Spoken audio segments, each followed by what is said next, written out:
Ok, testando, estamos ao vivo. Boa noite a todos! Sejam todos bem-vindos aqui ao canal do Sabino aqui, né? Neste sabadão aqui, véspera de feriado aqui, do dia de Tiradentes, amanhã, né? Dia 21 de abril, né?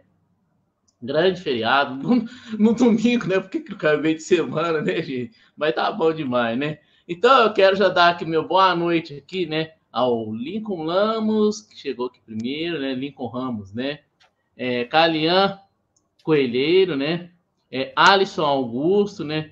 Júlio César Ferreira, né? Eu já estou aqui com o Suenaga, né? Também, né? Gente, eu vou hoje passar aqui uma apresentação para vocês terem uma ideia, mais ou menos, de uns 25, 30 casos ufológicos. Quem não puder assistir, quem não der conta de assistir a live toda, pode assistir depois, que vai ficar gravado aqui no YouTube. Eu vou passar aqui também, gente, para a gente dar uma debatida aqui durante a live. Esse Tinha vídeo efetivamente aqui, uma criatura não sei se vocês viram. numa mesa Vale. com pelos nas costas. Nós vai ter uma parte que nós vamos falar do caso Varginha, que é impressionante. Mas depois, durante a live, a gente vai comentar sobre esse caso. Então, o Cláudio, mais uma vez aqui, né? Hoje vai ser bem evolutiva o debate, vai ser bem interessante, né? Mais uma vez aqui, segunda vez aqui no canal aqui, né? A última vez eu não consegui te explorar e te perguntar o que te perguntar, nós fez apenas um pequeno debate, uma pequena entrevista, né, gente? Então, boa noite, seja bem-vindo aqui ao canal do Sabino aqui, né? Mais uma live ufológica aqui para nós. Opa, boa noite a todos. Boa noite aí, Wellington. Prazer de novo estar com você, hein? Faz um tempinho aí que a gente não se fala aí, né? Numa live. E aquela foi muito legal. E estamos aqui de novo, né, meu? Vamos lá. Vamos embora. Então, eu vou abrir aqui o meu pauta aqui de apresentações, né, gente, para a gente começar a debater. O canal do Cláudio Senaga também, gente, se inscrevam no canal, tem um link aqui na descrição aqui, né, do canal do Cláudio Senaga também. Tem muitos casos interessantes de ufologia, né, que ele faz, que ele debate. Então, eu quero já começar aqui com um caso que eu achei um dos casos que eu achei muito interessante, né? O caso do fertilizante, o dia mais estranho da história dos OVNIs, o mesmo do incidente do Socorro. Você lembra desse caso, Cláudio? Foi um dos últimos vídeos que eu fiz aí no canal. E é um caso... Eu tenho abordado alguns casos que geralmente não são abordados em outros canais, ou são casos pouco falados, ou não foram... Ou casos que não foram relatados de maneira total, e casos que também em que eu possa acrescentar algo. Esse caso fertilizante, ele é muito pouco falado, e é um caso estranhíssimo, porque ele aconteceu na manhã do caso Socorro, do Loni Zamora, está completando agora 60 anos, né? O caso, exatamente 60 anos está completando agora, e foi no mesmo dia, foi de manhã. E o Gary Wilcox, que foi o protagonista do caso, ele ficou só sabendo do caso do Zamora 2 semanas depois, né? Lembrando que naquela época não havia internet, não havia nada, certo? Não havia como ele ficar sabendo do caso. Então ele não foi influenciado pelo caso do Zamora, só que o relato que ele fez bate em muitos pontos com o caso do Zamora, né? Do policial Loni Zamora. O tipo dos seres, né? O Loni Zamora viu 2 seres, no caso do Gary Wilcox também foram 2 seres, a tipologia idêntica praticamente, né? O Zamora falou que eram seres que pareciam estar inteiramente vestidos de branco, né? Cobertos. O Gary Wilcox deu a mesma descrição. O tipo de nave também é praticamente idêntico à do Zamora. O Zamora falou que era uma nave em forma de ovo, uma nave oval, com exceção do símbolo que o Zamora viu, aquele símbolo vermelho, né? Em forma de uma seta virada para cima. O Gary Wilcox não viu nada disso, mas no caso do Gary Wilcox, os seres conversaram com ele, tiveram um diálogo, e os seres se identificaram como sendo de Marte, né? Aí que para muita gente o caso já fica assim quase que descartado para muita gente, certo? Mas o interessante é que os seres, eles estavam com 2 bandejas nas mãos, né? Estavam com 2 bandejas, e em cima das bandejas haviam amostras de vegetais, e os seres estavam muito interessados em saber a respeito da agricultura. E o Gary Wilcox era um fazendeiro, né? Foi na fazenda do Wilcox, foi lá uma fazenda em Nova York, e os seres ficaram perguntando para o Wilcox coisas relacionadas ao campo, ao cultivo, né, a plantas, etc. E eles ficaram focados na questão do fertilizante. Eles queriam saber como é que a terra era fertilizada, etc. Interessado em adubos, né? Aí o Wilcox ele pegou e até ofereceu, falou: às vezes não quero levar aí se quiserem levar um saco de fertilizante, eu trago para vocês, né? Aí os seres falaram: não, estamos com pressa, aí temos que ir embora, já não temos como esperar, né? E o Wilcox ele pegou e deixou um saco de fertilizante no mesmo local onde aconteceu o contato, onde os seres pousaram. E curiosamente, no dia seguinte, quando ele foi verificar, o saco não estava mais, tinha sumido, né? E, bom, eu acho que desses detalhes muito, muito peculiares no caso, e como todo caso ufológico, muita gente vai falar: bom, esse caso parece muito, muito absurdo, muito bizarro. Mas como quase todo caso ufológico é bastante bizarro e absurdo, cheio de pontos assim, né? Mas o Gary Wilcox é um cara totalmente normal, nunca pensou em ter contato. Ele trabalhava na fazenda de maneira muito assídua, né? Trabalhava muito, muito assiduamente na fazenda, criava vacas. É uma fazenda que ocupava muito a vida dele, né? A vida dele era muito, muito ocupada. E o único ponto aí é que a mãe dele chegou a perguntar se ele tinha bebido, né? Falou: filho, você bebeu? Ele contou para a mãe dele, mas esse filho, você bebeu alguma coisa? O Gary Cox até falou assim, meio, né? Falou: pô, mãe, vou beber às 10 da manhã, né? Da coisa aconteceu às 10 da manhã, vou beber às 10 da manhã, né?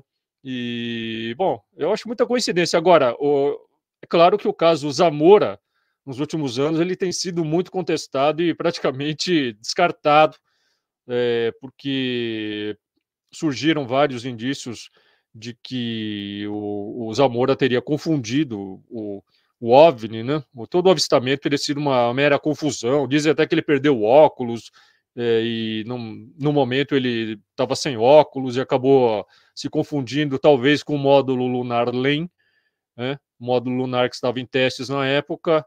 Dizem que poderia estar sendo testado naquela região. Aquela região é Novo México, certo? A região, no caso do Zamora, região próxima ali não fica muito distante das bases, né, americanas. Então, dizem que estava sendo testado no módulo lunar e o Zamora se confundiu. Alguns dizem que poderia ter sido uma aeronave experimental das empresas do Howard Hughes, já que até mesmo o símbolo que o Zamora viu na nave, a seta virada para cima em vermelho, é um símbolo praticamente idêntico ao símbolo da empresa do Howard Hughes, do bilionário Howard Hughes, né? E que é o aviador, né? Quem assistiu o filme aí, o Aviador, né? Ele era o aviador, tinha uma empresa de aviação. E ele testava muitas aeronaves não convencionais secretas, né? Então pode ser que fosse um teste ali da empresa do Howard Hughes.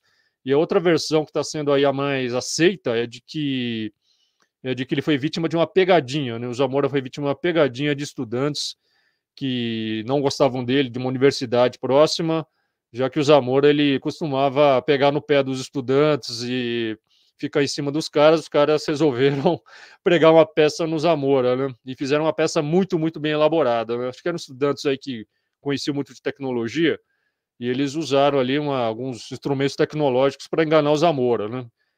Aí apareceu aí uma carta que o Linus Pauling, né, o ganhador do Prêmio Nobel, o Linus Pauling, o Linus Pauling, para quem não sabe, o Linus Pauling, ele que foi um pioneiro, né, na área até mesmo da física quântica, né? O Linus Pauling ganhou 2 prêmios Nobel, foi um dos poucos cientistas a ganhar 2 prêmios Nobel. Para quem não sabe, o Linus Pauling, ele se interessava por OVNIs, né? Ele se interessava por fenômenos paranormais, por conspirações também, e descobriram isso depois, né? Acho que depois que ele morreu, descobriram nos arquivos dele um monte de livros, de documentos, de recortes de jornais, sabe, uma documentação enorme. Tudo isso está preservado aí na fundação, aí, né, no pessoal que cuida aí dos espólios do Linus Pauling. E o Linus Pauling, encontraram aí uma carta do Linus Pauling endereçado aí a uma instituição relacionada aí ao caso do Zamora, né? E o cara lá respondeu que, olha, o caso Zamora era uma fraude e foi perpetrada por estudantes de uma universidade. Está isso aí numa resposta que o Linus Pauling, né? O Linus Pauling estava interessado no caso Zamora, né? O caso Zamora, ele, na época, foi uma repercussão enorme. Foi até mesmo investigado pelo Hynek, né? Pelo Alan Hynek. Aliás, o Alan Hynek, até então, estávamos em 64, o Hynek era um cético até então, em relação aos OVNIs, né? E ele foi um dos casos que o levaram a se tornar menos cético e a aceitar o fenômeno como algo real foi o caso Zamora, né? O Hynek foi até o local, encontrou as marcas uma marca de aterrissagem da nave, e para ele foi um caso autêntico, né? O Hynek, mas é isso. O caso Zamora, nos últimos anos, ele está sendo aí desconstruído e praticamente já tido hoje como, né, quase que como ou uma confusão no Zamora ou uma pegadinha mesmo, né? Uma peça que pregaram no Zamora. Então, mas aí que está o detalhe. Tem esse caso aí do Gary Wilcox que deixa um ponto de interrogação, certo? Wellington, é estranho, certo? Um caso que aconteceu no mesmo dia do caso Zamora, quase idêntico ao caso Zamora, né? Realmente deixa um ponto de interrogação enorme, certo? A impressão que se dá é que foram os mesmos seres, a mesma nave que esteve na fazenda do Gary Wilcox em Nova York e depois, mais tarde, foi até a região do Novo México e fez com que o Zamora visse o que ele viu. Entende? Então é muito intrigante, realmente. Fica uma ponto de interrogação aí. Será que os dois casos são uma farsa? Será que o Gary Wilcox também é uma farsa? O Gary Wilcox não tinha motivo nenhum para fazer uma fraude, né? Não ganhou nada com isso, absolutamente nada. E ele inventar nunca isso se assim do promoveu, nada, né? nunca. Oi? Ele inventar isso do nada, né? Assim, igual que ele disse, Então, né? ele não tem motivo nenhum, entendeu? Ele não. Nada. Ele jamais fez auê em cima do caso também, né? Nada. Claro que depois que o caso foi divulgado, ele foi um pouco perturbado, ele até disse isso, né? Muita gente ficou perturbando ele, né? Indo atrás dele e tal, mas é um caso que também não sei, não trouxe nada de positivo para ele. Mesma coisa por causa do Zamora, né? O Zamora também, ele não. Certo? Ele pode ter sido. Ele não agiu de má fé, o Zamora, né? Pode ter sido ele se enganado ou sido enganado, né? Se enganado ou sido enganado. Mas não houve má fé da parte do Zamora, certo? Agora. Fica esse ponto, então, né, Wellington? Certo? Porque o Zamora ele também não ganhou nada, ao contrário, ele até disse que se aborreceu demais, ele só teve perdas, o Zamora, né? Só teve perdas, em termos negativos, foi tudo negativo para ele, segundo o Zamora, certo? E ainda mais pior ainda, né? Ao passar alguns anos e o caso ser completamente demolido e ele ser tido como uma pessoa que foi enganada, pior ainda, né? Mas é isso daí, eu acho que já falamos bastante disso aí, né? Vamos para outro? Opa! Boa noite, que Dirceu também veio te prestigiar, também seja bem-vindo aqui ao canal, que nós vai falar depois mais na frente sobre o caso Carvalho também, Dirceu. Luke também, seja O bem-vindo, boa Dirceu noite. Klemba, um abração aí para o Dirceu Isso, ele mesmo. Grande abraço. De Ponta Grossa. Nós vamos falar agora sobre o caso Bebedouro, do José Antônio da Silva, soldado sequestrado e roubado por aliens, rudes a toscos. E toscos, né? Bastante toscos. Né? Eu diria que esse é o caso, Wellington. Eu não resisti em abordar esse caso, viu? Eu não resisti, não. Porque eu tive assim, mais detalhes a respeito dele por meio do Úvio, né? Quando a gente entrevistou o Úvio Brant Aleixo, aí nós perguntamos bastante para ele a respeito desse caso. E E esse caso aí sempre me deixou muito, muito fascinado, intrigado, sabe? Desde que eu acho que uma das primeiras vezes que eu vi esse caso foi nos boletins do Walter Buehler, né? Boletins da SBDV do Buehler, que tá muito bem descrito no boletim do Buehler. E o caso foi pesquisado pelo Alberto Francisco do Carmo, né? Pelo pessoal do Cicoane, pelo Brant Aleixo. Parece até que os desenhos foram feitos pelo Carmo, né? Pelo Alberto Francisco do Carmo, aí, o retrato falado, aí talvez, não sei se teve aí o auxílio da esposa do Buehler, da Vilma Buehler, né? Também, e é um caso, assim, muito, muito, muito, muito peculiar, por causa desse aspecto tosco. Os seres eram barbudos, eram anões barbudos, com uma barba enorme, cabelos também compridos, que vieram numa nave, nessa nave que vocês estão vendo aí, né? Esse desenho, isso aí, na verdade, é uma recriação aí que eu fiz com a ajuda da inteligência artificial, certo? Para dar uma realçada. Na verdade, isso tá tudo em preto e branco, na verdade. Show, viu? Ficou bem feito, viu? Parabéns. Simplesmente esses sites eu quero aprender a mexer com de inteligência artificial. viu, Oi? Eu quero aprender mexendo com inteligência artificial. Então, olha, a nave que o João Antônio da Silva descreveu é exatamente essa aí, né? Que vocês estão mais ou menos isso daí. Uma nave, acho que parecia maior por dentro que por fora, certo? Parecia uma cabaninha, né? A nave, e com essas estruturas, assim, né? Segurando aí. A parte de cima era um pouco maior que a base. Ele, até para efeitos para efeitos de comparação, ele pegou até um copo, né? O Antônio da Silva pegou um copo, virou com pires em cima, assim, virou de ponta cabeça, tal, para mostrar mais ou menos como é que seria a nave. E assim, ele foi amarrado dentro dessa nave, o Wellington, ele foi amarrado, assim, que ele falou com umas cordas, assim, estranhas, sabe? Parecendo tiras de um material ressecado. Olha só, Wellington. É um negócio estranhíssimo. Ele colocaram uns capacetes enormes na cabeça dele também, pesados, que chegaram a machucar os ombros dele, né? E os seres capturaram. Ele estava pescando na margem do Rio das Velhas, naquela região do Rio das Velhas, região assim endêmica de caso, e na zona quente, né? Ele foi sequestrado. Ele estava pescando no Rio das Velhas. Ele foi pescar, ele era soldado, certo? Ele era um soldado ali da Polícia Militar de Minas, né? E aí ele foi de Belo Horizonte, né? Aí ele se deslocou de Belo Horizonte, foi até o Rio das Velhas, esse local, justamente no local chamado Bebedouro, por isso que é chamado Caso Bebedouro, né? Um localzinho lá chamado Bebedouro, no Rio das Velhas. Ele foi pescar lá e aí foi ali que ele foi sequestrado, né? Aí apareceram esses seres aí que o pegaram assim na força, né? Tudo tosco. Pegaram ele na força, arrastaram ele, levaram até essa navezinha. Lá dentro amarraram ele com essas que pareciam umas cordas que ele falou de material ressecado, né? Uns capacetes pesados, onde chegaram a machucar ele. E aí ele ficou, disse que quando colocaram ele lá dentro,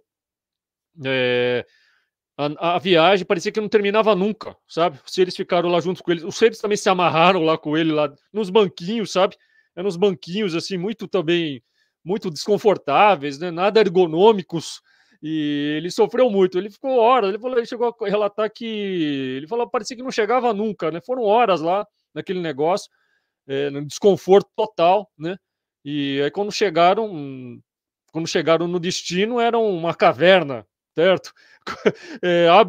Chega no local lá, era uma caverna toda de pedra, né? O local era um imenso salão de pedra, né? Parecia de pedra. E chega lá, não tinha nada desse salão de pedra, a não ser que tinha uns desenhos na parede, né? Retratando paisagens da terra, animais, objetos, né? Acho que girafa, alguns animais lá, retratados no paredão. No fundo, ele disse que viu algo parecido com um carro de ponta-cabeça, um carro de corrida de ponta-cabeça, algo parecido, né? E assim, o que é mais chocante, né? Esse caso tem aspectos chocantes, certo? Porque ele viu que pareceu dois cadáveres, entende? Um de um homem negro, o outro de um branco, deitados no chão, estirados no chão, né?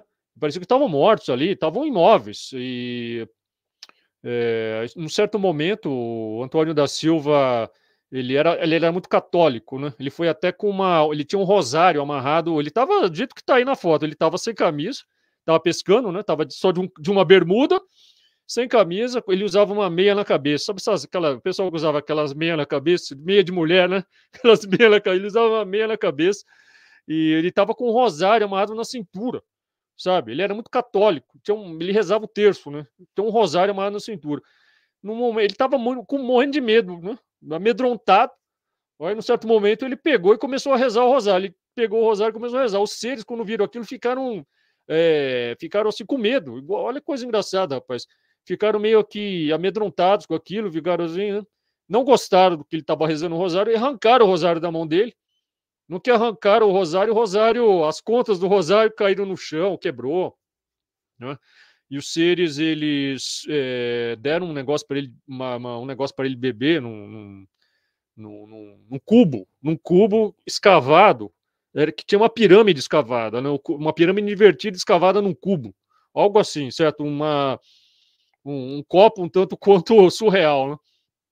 E era um líquido amargo, ele falou, que deram para ele de beber. E também isso é um ponto curioso, né? Vários e vários casos você tem esse aspecto aí, quando a pessoa é levada pelos seres, os seres dão algo para a pessoa beber, né? E a pessoa bebe e geralmente é um gosto amargo. É a mesma coisa, é uma coincidência. Será que é isso que eles tiram a memória da pessoa, Cláudio? Que Não eles sei. apagam qualquer lembrança da pessoa, da Ó, mente aí da que está o pessoa? negócio. Aí que está o negócio. Que líquido é esse? Não sei, cara. Eu não sei o que pode ser. Pode ser que seja isso aí, não sei. Pode ser que mexa, né? Algo que a Eu pessoa acho que beba ali sim. mexa com o metabolismo da pessoa. Agora, o pessoal geralmente diz que, na verdade, pode ser um líquido apenas nutritivo, certo? O cara tá ali há horas, né? Sofrendo tudo aquilo e precisa se alimentar. Ele precisa de algo para se nutrir, certo? Então, os seres às vezes dão isso. Mas isso aí está presente em mitologias também, né?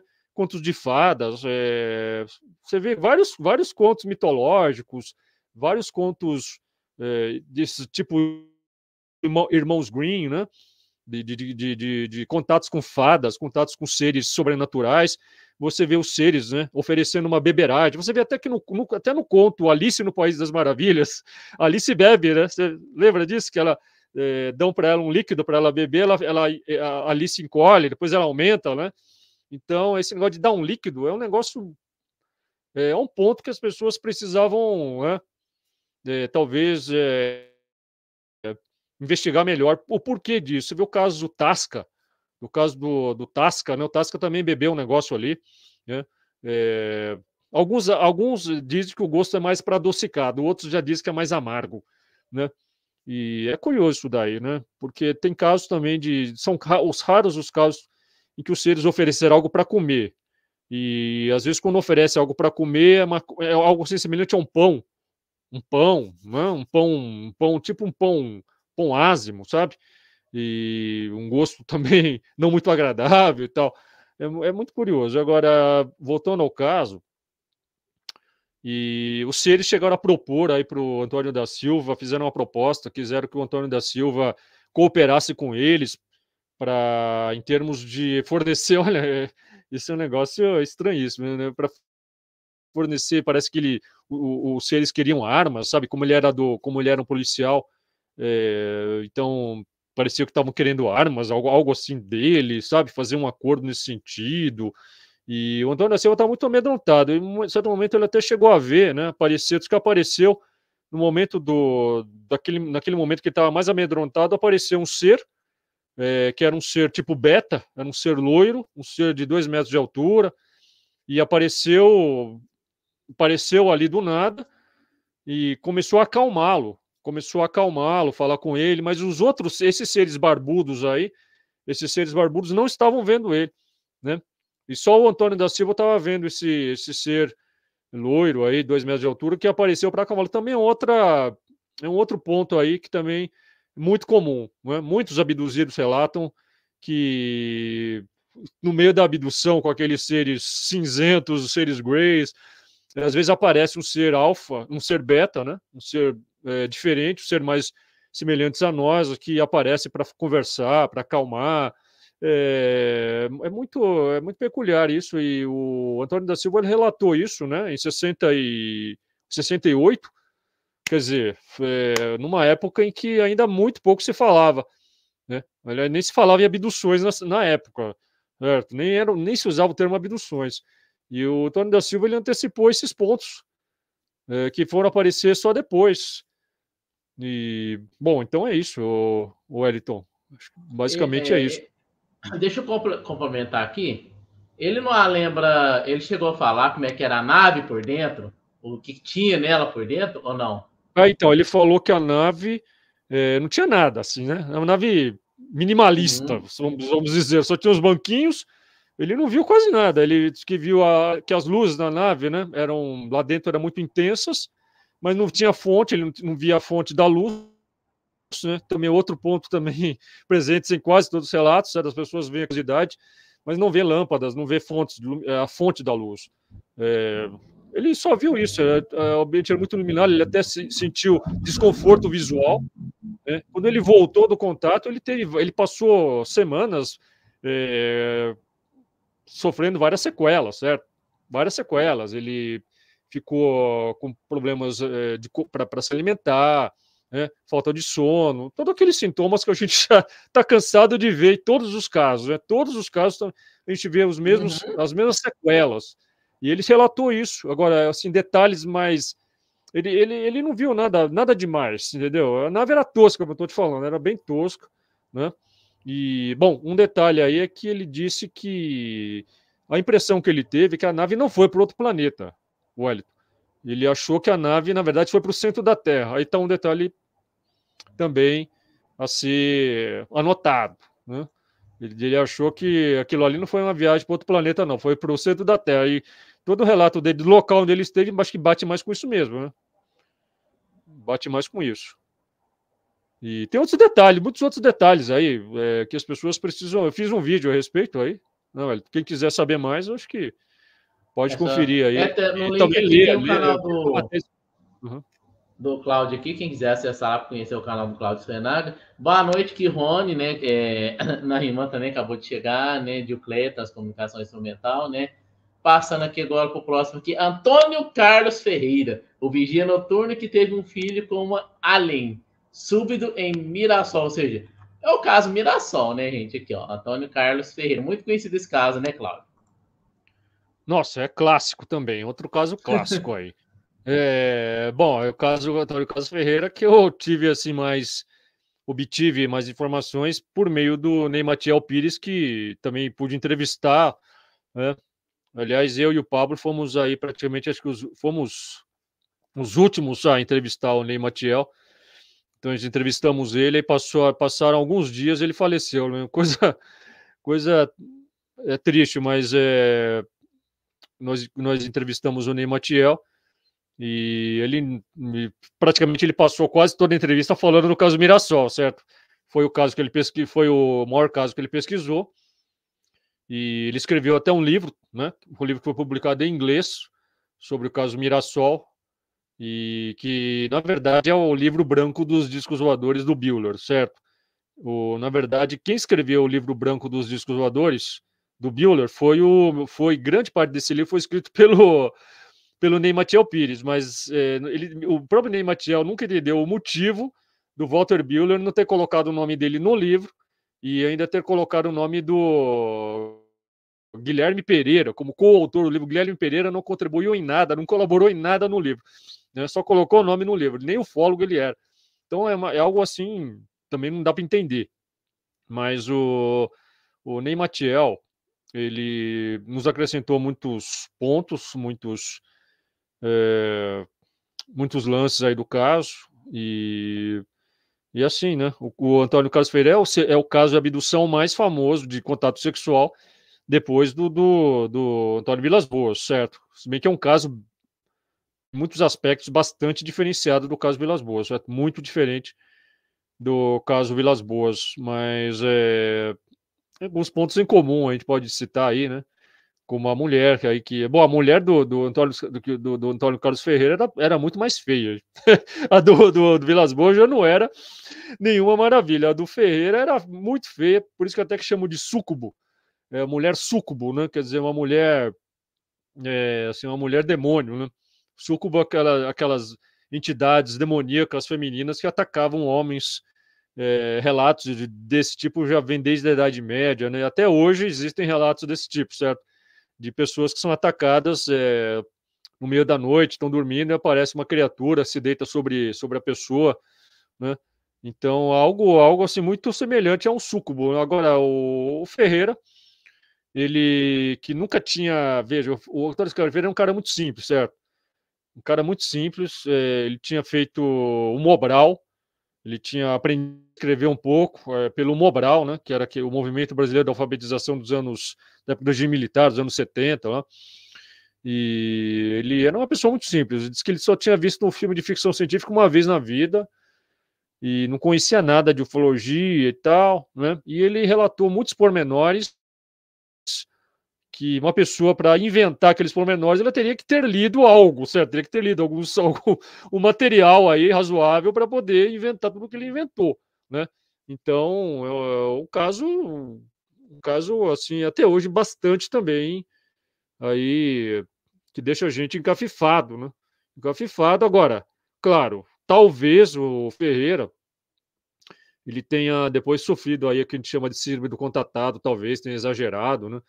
Que ele começou a contar muitos casos, assim, depois, sabe? Aí o próprio Ney Matiel brincou com a gente, falando assim que o Ferreira, assim, praticamente quase todo fim de semana, ele estava lá na porta da casa do Ney Matiel para contar um novo contato. Ele falou, tive outro contato, tal, né? Quer dizer, não sei, aí pode ter sido um pouco de síndrome do contatado, algo assim, né? Não sei, certo? Mas algo se passou com o Ferreira.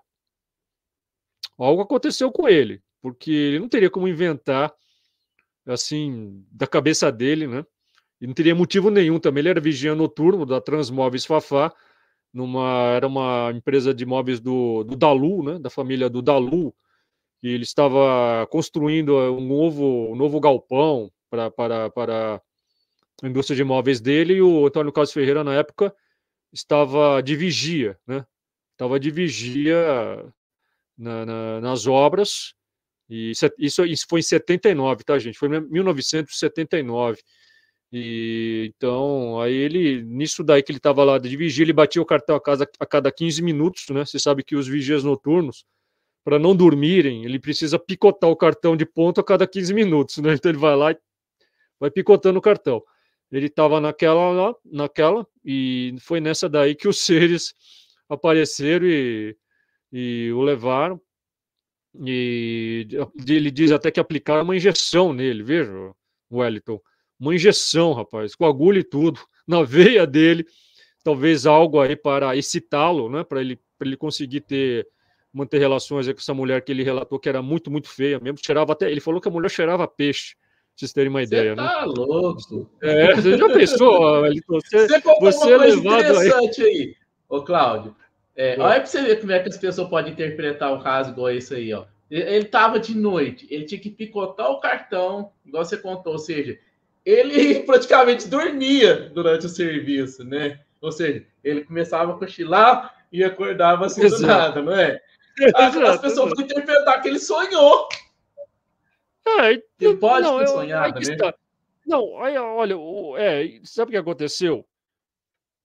Depois o Ney Matiel, né, eles foram até o local e foram com magnetômetro. O Ney Matiel tinha um magnetrômetro, né, que o Buehler tinha dado de presente para ele. E ele foi medir, né, as vigas de ferro que estavam lá no galpão, né? E, segundo o Ney Matiel, ele detectou níveis acima do normal, bem acima do normal. Né? Mas é aquilo também, né? Esses magnetômetros dão um resultado bastante duvidoso. Não dá para você ter assim, uma certeza total de que realmente foi o disco voador que fez com que o magnetismo não dá para saber se foi isso mesmo, né? Mas assim, o Ney Matiel falou que no local parecia que onde o disco voador havia descido parecia que tinha sido varrido, sabe? Tava, assim, o chão tava limpinho, assim, parecia que tinha sido varrido o chão. Ah, e assim, também o modo como ele relatou o caso para a mãe dele, né? Ele se comportou de maneira totalmente anormal. Quando ele voltou, ele chegou em casa, ele estava totalmente diferente. A mãe dele confirmou, né, que ele estava. A mãe dele ficou muito preocupada com ele, até, certo? Muito preocupada. A mãe dele pensou que ele tinha sido assaltado, né? Porque ele era vigia noturno.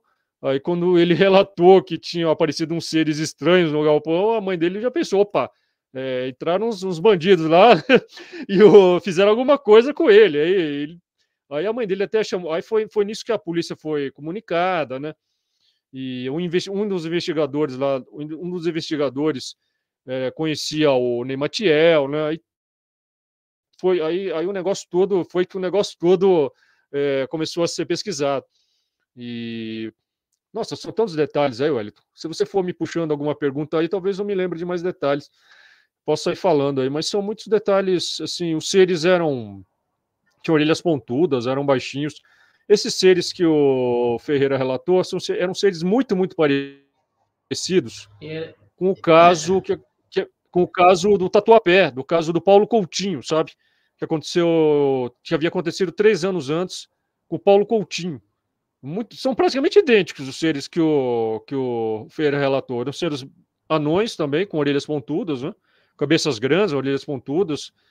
E alguns seres que o Ferreira descreveu eram verdes. Alguns eram verdes, outros eram cor de chocolate, segundo ele relatou, né?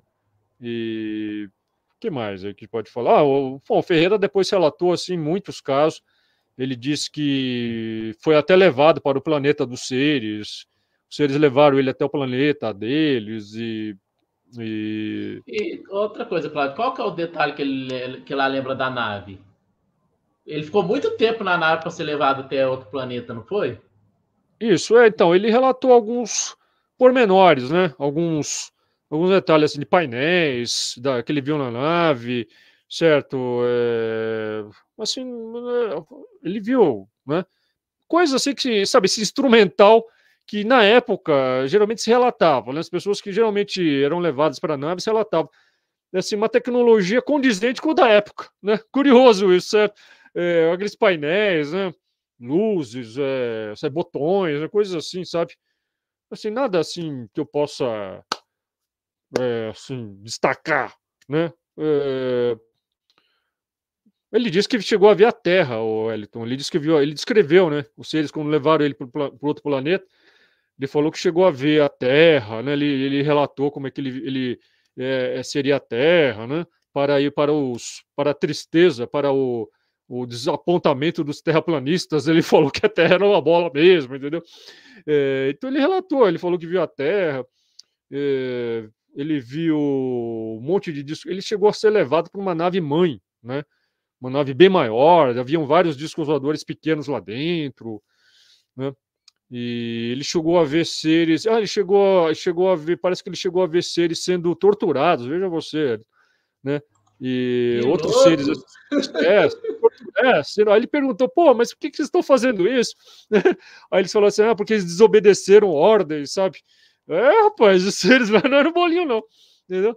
Um pormenor é que os seres usavam um símbolo, né? Eles usavam um símbolo assim no meio do peito, parecido com um símbolo nazista, sabe? Um peito não, acho que do lado, assim, parecido com uma suástica, rapaz. O símbolo é igual uma suástica, uma cruz, sabe? Aquela cruz negra nazista. Até quando eu falei isso pro Ney, né? Falei pro Ney, pra esposa dele, a professora Maria de Lourdes, falei, pô, parece um símbolo nazista aqui, né? Aí eles concordaram, falaram, não, realmente, parece mesmo. E o Ferreira, ele até quis, ele falou que ele pediu para a professora Maria de Lourdes, a esposa do Ney, bordar, sabe? Ele queria que a Maria de Lourdes bordasse nas roupas dele, todas as roupas dele, um símbolo dos seres que pareciam uma suástica, certo? E aí a Maria de Lourdes saiu pela tangente, falou, eu não posso, eu sou professora, eu tenho tempo para isso, não sei o quê, né? Para fazer isso. E, rapaz, eu tô querendo lembrar aqui de um negócio muito importante aqui do caso. Mas eu vou. Já que você tocou nesse detalhe, nessa época aí, se você for pensar, né? Olha para você ver, eles viam a tecnologia que nós tem hoje, né? Dos sim. Então, alguns aspectos celular, eles se adiantaram, né? Em alguns aspectos eles se adiantaram um pouco, certo? Agora, era assim, as épocas em que os casos são relatados, geralmente, as pessoas relatam, né, de acordo com o zeitgeist da época, certo? Do espírito da época. E a gente vê os relatos dos anos 50, por exemplo, né? Muitos contatados viam nas naves o que era a tecnologia da época mesmo, via aquelas telas, né? Telas de tipo tela de TV da época, viam alavancas, né? Viam botões, viam até, veja, o caso da Hermínia e da Bianca Reis dos anos 70, Wellington, para a gente lembrar aqui, o caso da Hermínia e da Bianca, né? Eles falaram que foram colocados num computador, ligados num capacetes no computador, eram computadores enormes, ocupavam uma sala inteira, eram mainframes, né? Eram os mainframes da época. E os capacetes tinham fios, ligados com fios, né? Quer dizer, uma coisa, algo, né? Assim, mas era a tecnologia da época, certo? Certamente hoje ninguém iria relatar, né, que teve numa nave e foi colocado ligado com fio, por exemplo, certo? Mas as pessoas, os contatados, abduzidos dessas épocas relatavam isso. Era claro que também se adiantavam em alguns pontos, né? Em alguns pontos eles chegaram a relatar, assim, alguns equipamentos que só muito mais tarde que se verificaria, como por exemplo, um deles, projetores holográficos, né? Certo? E o caso do Paulo Coutinho, por exemplo, foi de 76, o Paulo Coutinho relatou algo assim, né? Certo? Que ele chegou a ver projeção, uma projeção, assim, ele pensava em alguma coisa, que o negócio se projetava na parede, sabe? Então, uma tecnologia aí que a gente está vendo só hoje, certo? Só hoje que a gente já está começando a ver esse tipo de tecnologia. E o Coutinho já relatou isso em 76, né? Bom, mas é isso aí, Elton. Vai falando aí para a gente se lembrando aí. Beleza. O próximo aqui agora, pessoal, é os contatos de John Lennon com OVNIs e extraterrestres. Primeiro de um cara famoso, né? Não, assim, eu tô falando primeiro, né? Da nossa lista aqui. Então, eu produzi aí um longo vídeo, né? Na verdade, sobre o John Lennon e os Beatles. Isso aí foi um recorte que eu fiz, certo? Apenas um corte que eu fiz aí um vídeo muito longo que eu fiz sobre a vida inteira do John Lennon, do começo ao fim, né? Como é que ele se tornou famoso, e o fim trágico que ele teve, né? Todo mundo sabe o fim trágico que ele teve, foi assassinado pelo Michael Chapman, bem em frente ao edifício Dakota, em Nova York, em dezembro de 1980, e ele morava num prédio que era um prédio de satanistas, certo? Prédio usado por satanistas desde a inauguração do Dakota no começo do final do século XIX e início do século XX, né? Um prédio usado por satanistas. E o John Lennon, ele não sabe-se lá por que motivos, né?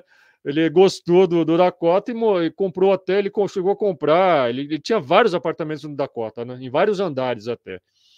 E ele acaba morrendo assassinado bem em frente ao edifício Dakota, né? Agora, e o John Lennon, ele viu um disco voador, Wellington, ele viu um disco voador nos anos 70, acho que foi em 74, por aí. Ele viu bem no terraço do edifício Dakota. Ele conta que estava lá no terraço e viu um disco voador no terraço do edifício Dakota, certo? O John Lennon relatou também que teve contatos com seres. Ele falou que uma das vezes ele estava deitado no mesmo edifício Dakota aí, num quarto lá, e ele falou que apareceu um ser para ele, né? Um ser, e falou com ele, e até entregou para ele um ovo dourado, um pequeno ovo dourado esse que ele deu de presente para o Uri Geller, certo? O Uri Geller que está de posse desse objeto que o John Lennon teria ganhado desse ser. Agora, não se sabe até que ponto, né, Wellington? O John Lennon também dá para confiar no que o John Lennon falou, certo? Vamos lembrar que o John Lennon ele vivia grande parte do tempo, certo? Ele vivia alto, né? Vamos dizer. vamos usar essa palavra, ele vivia alto, certo? O John Lennon, ele consumia todo tipo de, certo, substância, ele bebia, entendeu? Então não é algo, não dá para a gente ter aqui uma, né, não dá para dizer que o John Lennon seja uma testemunha das mais confiáveis, certo? Mas é o John Lennon, né? E ele relatou, então, que viu um OVNI, né? E esse desenho do OVNI, até ele fez um desenho num guardanapo, né? Foi leiloado esse desenho por uma grana absurda aí, né? Ele colocou num dos discos dele, no encarte, algo assim, também um desenho do disco voador que ele viu, né? E o John Lennon, ele gostava muito do assunto, viu, Wellington? Não sei se as pessoas sabem disso. O John Lennon, ele gostava muito do assunto disco voador, certo? Lia muito a respeito e se interessava muito pelo assunto mesmo, né? Ele era amigo do Uri Geller, né? O Uri Geller morava ali, era vizinho, praticamente vizinho dele, morava no outro lado da rua, do edifício Dakota, lá em Nova York, né? No Central Park. E é claro que o Uri Geller também, acho que ninguém mais você não sabe que o Uri Geller é um ilusionista, né? Nunca foi paranormal, certo? Então fica esses pontos duvidosos, certo? Do negócio, mas isso é interessante. Agora, quem quiser saber mais sobre o John Lennon, recomendo que assista o vídeo inteiro. Isso aí tá no Rumble, né? Isso aí tá no Rumble. Tá no Rumble isso aí, o Wellington? Você tá Não, vendo, esse né? eu Isso tá tirei no do seu Rumble. canal. É mesmo? No YouTube? Vídeo Foi? que você fez lá no seu canal, aí. Ah, legal. Eu nem lembrava que eu Eu tinha acho que colocado você esse vídeo. dividiu, eu acho que você dividiu em partes lá, se não me engano. Foi. Eu tava olhando Mas acho que. lá. Então, mas eu não lembro que eu tenha colocado isso no ar, cara, sinceramente. Mas eu lembro que eu coloquei o vídeo inteiro, né? Inteira dos Beatles, né? Eu faço ali uma reconstituição total da carreira dos Beatles, do John Lennon e tudo mais, né? Porque eles estavam Beleza. muito envolvidos com Então, esoterismo, envolvidos com tudo isso. então, pessoal, quero dar boa noite que o Vinícius Pacheco chegou lá mesmo aqui, né? Lembrando, pessoal, que ainda não deu like, deixa o like para ajudar o canal, para fortalecer, né? Se inscrevam também, deixa um like no canal do Claudio Suenaga também, o link está aqui na descrição também, né? Então, próximo caso, que é o caso do agricultor Hélio, revivência do contatismo no sertão nordestino. Sim, esse é o caso recente. Está acontecendo, que foi divulgado em dezembro do ano passado, né? Apareceu aí no canal de cultura nordestina, que não é um canal ufológico propriamente, né? Mas é um canal que divulga a cultura do Nordeste e o cara lá do canal, que é um cara bastante, assim, que se aprofunda muito na cultura nordestina, né? Ele conheceu aí o seu Aurélio e foi entrevistá-lo na fazenda dele, produziu, já tem vários vídeos, né, no canal sobre o relato do Hélio, né? Aí me pediram foi o Carlos Henrique até que me pediu, um dos, um dos que me apoiam aí, né, que apoia o meu trabalho, ele me sugeriu aí que falasse algo a respeito do caso, aí eu assisti os vídeos do Hélio e fiz um vídeo aí comentando, né, falando alguma coisa a respeito do caso, e acho que todo mundo nessa altura já sabe, né? Já deve ter visto o vídeo também. E o caso do Hélio é um caso que traz de volta, né, aquele velho estilo dos contatados dos anos 50, 60, né, 70. A gente não via há muito tempo esse tipo de relato, né? E o Hélio, ele trouxe, assim, muitas revelações que deixam também a gente bastante pensativo, né? Falando que ele falou que os seres aí não estão para brincadeira, né? Que os seres tem uns seres aí que não são propriamente amigáveis, que que a intenção deles é, sabe, é dominação mesmo, é manipulação, entende? O Hélio falou isso, quer dizer, é algo, né? Algo que as pessoas têm que prestar um pouco de atenção, certo? Afinal, é um agricultor, né? E parece um agricultor que também claro que no caso dele já não é uma pessoa isolada, né? Hoje em dia ninguém mais é uma pessoa isolada. Certamente ele ele tem acesso, mesmo morando no sertão, né? Ele tem acesso a informações, a internet, a tudo, né? Então, hoje em dia, não dá para dizer que uma pessoa, né, vamos dizer, não estamos mais nos anos 70 nem 80, em que a pessoa só tinha poucos meios de informação, de acesso à informação. Ele deve ter tido acesso a isso, mas não sei até que ponto o relato dele foi contaminado, né? Até que ponto ele se influenciou por outros casos. E agora, eu achei um relato que a gente deve dar uma pesquisada melhor, né? Não sei se algum ufólogo já foi lá entrevistá-lo, né? Pesquisar o caso in loco, ver onde é que pousou. Ele falou que pousou um disco voador, ele disse que o disco voador pousou bem quase que em frente à casa dele, né? Na fazenda dele. E assim, aí os seres, ele falou que os seres conversam com ele telepaticamente, né? Passam várias informações para ele, informações a respeito do que vai acontecer, inclusive, né? O que vai acontecer, falam dos planos que eles têm. Aí até o Hélio falou que tem alguns seres, que esses seres não são de outros planetas, né? Outro ponto aí, o Hélio falou que esses seres se identificaram como seres daqui mesmo, que moram aí em regiões desconhecidas, né? Regiões desconhecidas aí, mas da Terra mesmo, e que esses seres, eles estão aí, na verdade, manipulando uma espécie humana, segundo o Hélio, hein? Tá? Então, é um caso que a gente tem que continuar.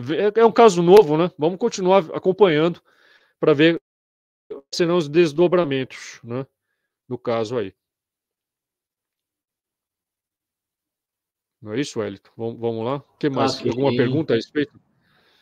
Não, até agora tá quieto. Pessoal, quem quiser fazer pergunta, a gente já vai fazendo as perguntas e já vai respondendo, tá? Agora um caso bem famoso, bem conhecido aqui, né? O caso Thiago Machado, o dia em que Pirassununga. Bem interessante esse Que caso. Pirassununga parou. Então, esse aqui foi tudo que eu tirei do seu canal lá, claro. eu analisei, né, dos vídeos. Não, o caso do Thiago Machado tinha que abordar porque ele está completando.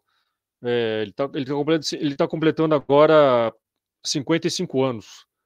Né? 55 anos. Então eu tinha que abordar ele. E o caso foi pesquisado até pelo CIOANI, pelo Sistema de Investigação de Objetos Aéreos Não Identificados lá do Quarto Comar, né? E é um caso assim, dentro da ufologia, bom, até hoje eu não vi ninguém contestar assim de maneira. Aliás, nunca vi nenhuma contestação a esse caso, velho. Se alguém conhecer, eu nunca vi assim ninguém contestar, porque é um caso quase que, sabe, é um caso quase que incontestável em vários, né? Assim, no seu aspecto, no aspecto que ele realmente tem acontecido, né?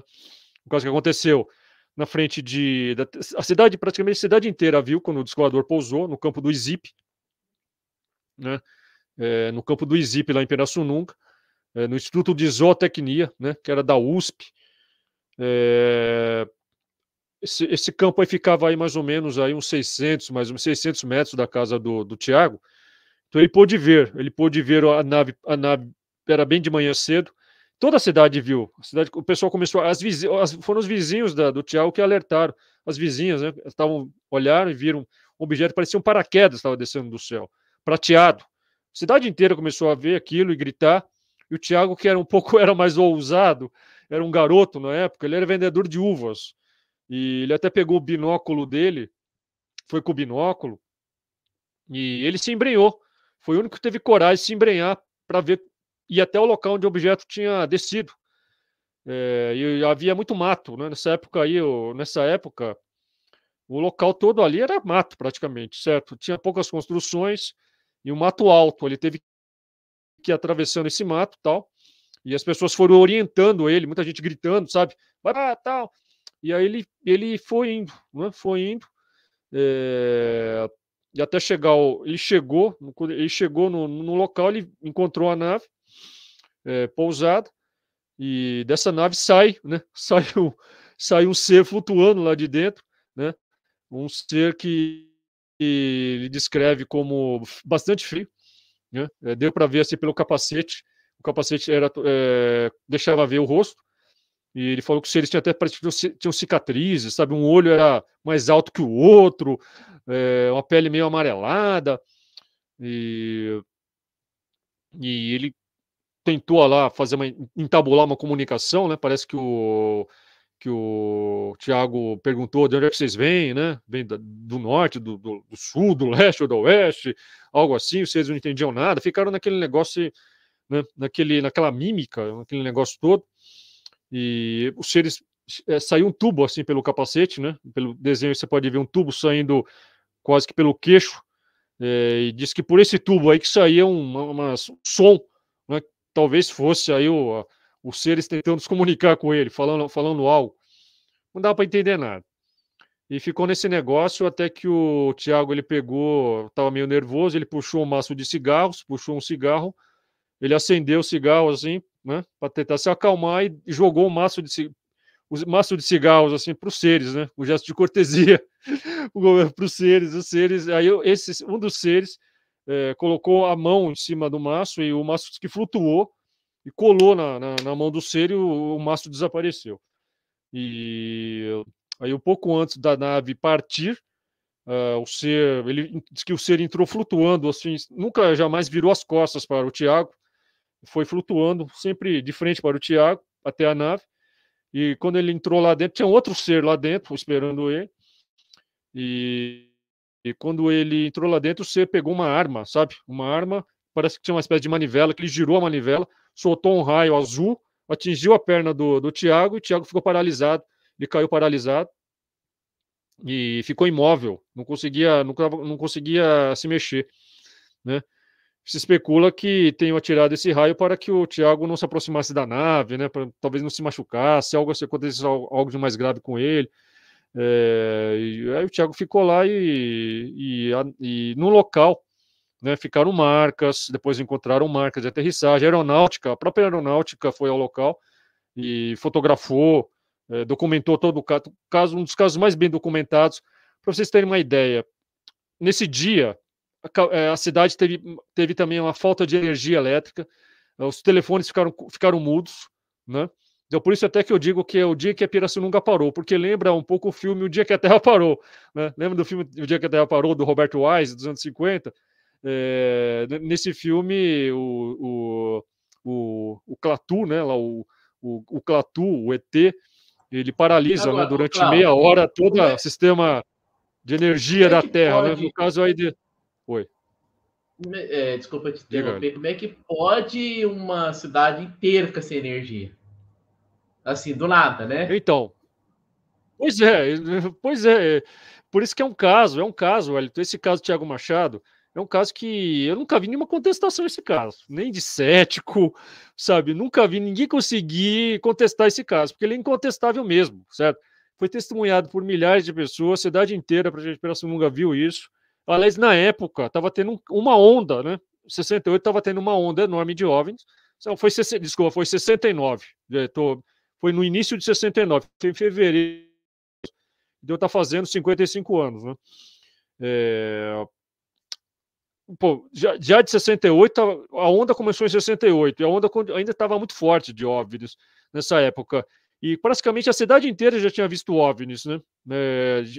A região inteira já tinha visto OVNIs, e assim, a cidade inteira viu, né? Ficaram marcas. O Tiago ele foi socorrido, depois que ele ficou caído no chão, a nave partiu, ele foi socorrido, as pessoas levaram ele para o hospital, e ele só conseguiu recuperar os movimentos da perna, o Thiago contou, porque ele fez um tratamento de acupuntura, segundo ele, né? Fez um tratamento de acupuntura, a perna dele ficou paralisada durante, acho que um mês, mais ou menos, né? E, bom, aí um outro ponto que reforça a autenticidade do caso é que no mesmo dia, né, o mesmo que aconteceu no caso Zamora, certo? Se bem que o caso Zamora já foi contestado, esse ainda não. No caso do Pirassununga, teve um outro reforço aí que aconteceu no mesmo dia, o caso do Mata-Formiga, que também está no meu canal, né? Eu fiz um vídeo sobre o caso dos Mata-Formiga, nesse caso eu entrevistei o João Batista da Silva, que foi uma das testemunhas do caso Mata-Formiga. Eu encontrei ele, consegui entrevistá-lo, e ele me contou, né? Ele me confirmou tudo que viu na época, realmente ele viu a mesma nave que o Thiago viu. Olha, ele viu no mesmo dia a mesma nave, né? Porque essa nave aí do caso do Thiago, o que aconteceu? Aconteceu o seguinte: esses mesmos seres, essa mesma nave, mais tarde, eles foram para uma outra fazenda nessa região aí, em Pirassununga, eles pousaram numa outra fazenda algumas horas depois e foi testemunhada pelo João Batista da Silva e mais alguns agricultores que estavam trabalhando no campo, acho que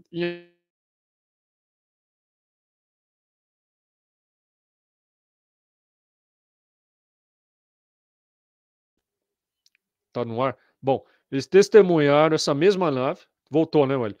Eles Deu testemunharam a um mesma travadinho nave aí, mas e tá ok agora. tá de volta? Tá de volta, Wellington? Tá, Tá de pode volta? continuar. Tá. Então, e ele relatou assim, ele deu a mesma descrição, né? E só que o caso chama Mata-Formiga por quê?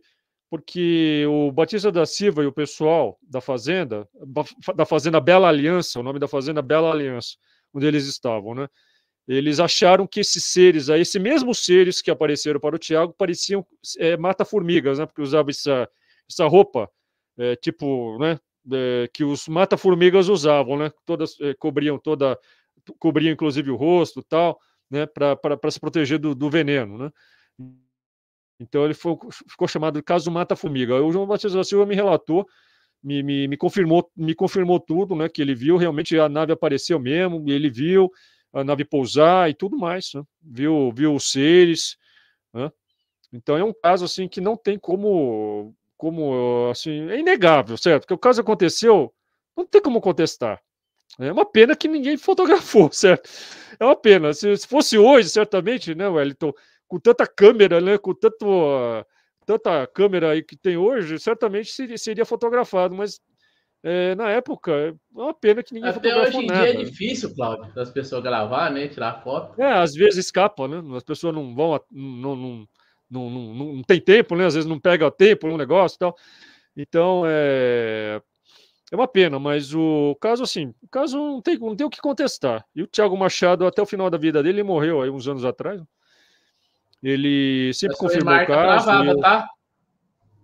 Oi? Sua imagem tá travada, tá saindo só seu áudio. Só o áudio? Aham, Espero que agora volte. voltou. Isso. Às vezes dá Você essas mexeu travadas aí, aí, é ó. dose, viu? É dose, né? Mas, vamos lá. Então, rapaz, você vê que como é que é, né, Wellington? Quando o homem pousou na Lua lá em julho de 69. 69, hein, rapaz? Já vai fazer, né? Quantos Meu anos? Deus do céu, já imaginou, rapaz? 55 anos, vai fazer o quê? 55 anos, né? É isso? 55 anos aí. Eu tenho 42, sou de 80. Então, vai fazer 55 anos aí, como o caso do Thiago Machado, a ida do Homem à Lua em 69, com os equipamentos da época, né? As transmissões não falhavam. Que coisa incrível, não? Vocês não acham? E hoje, com toda a tecnologia atual aí, a gente não consegue ter uma internet decente. Não dá para você ter uma comunicação que não fale, né? Dose. Mas Você tá certo. mas, bom, mas é isso, né, meu caro Wellington? O Cristiano falou aqui que os seres não permitem, né, que você grave, que filme. Realmente, tem até um caso que eles É. queimaram a câmera, né, da pessoa que tentou filmar, né? Então, às vezes a gente não sabe se, né, foi exatamente isso. Às vezes falha mesmo o equipamento, sei lá, entende? Mas assim, acontecem, sabe, nas nossas vidas acontece cada uma assim que a gente não consegue explicar. Sei, meu rapaz, é muito estranho mesmo, né? Não sabe exatamente o motivo, né?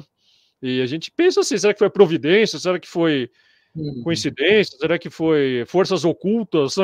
Quantas coisas não acontecem com a gente todo dia, né, Wellington? Que a gente fica, fala, pô, por que foi acontecer um negócio desse, né? Mas é assim mesmo. Mas só para fechar o caso do Thiago Machado, meu caro Wellington, é, o Thiago Machado depois ele foi motorista da TV Cultura de São Paulo, né? Tem até uma foto dele na época que ele trabalhou na TV Cultura. deu várias entrevistas depois, né? Cansou também de ser entrevistado aí por ufólogos. E eu conversei com o Claudir Covo, que foi um dos que pesquisaram o caso, né? Pesquisou bastante o caso, o Claudir Covo. Ele me confirmou também que ele não tinha nenhuma dúvida que o caso era autêntico, né? Agora fica só aquela pergunta: que seres são esses? Certo? Que seres são esses? De onde é que, né? De onde é que vem esses seres? Que seres são esses? Será que são daqui mesmo? Fica essas perguntas aí, né? Essa é Incrível mais ou mesmo. menos a nave aí que foi escrita aí. Dá uma mexida aí para ver se a sua câmera volta, porque você tá travado. Tá saindo só seu áudio. Bom, para mim tá normal. Não, tá travado aqui essa imagem. Deixa eu dar uma desligada. Vamos ver, às vezes funciona. Deixa eu Aham. ver. Ó, agora desconectou.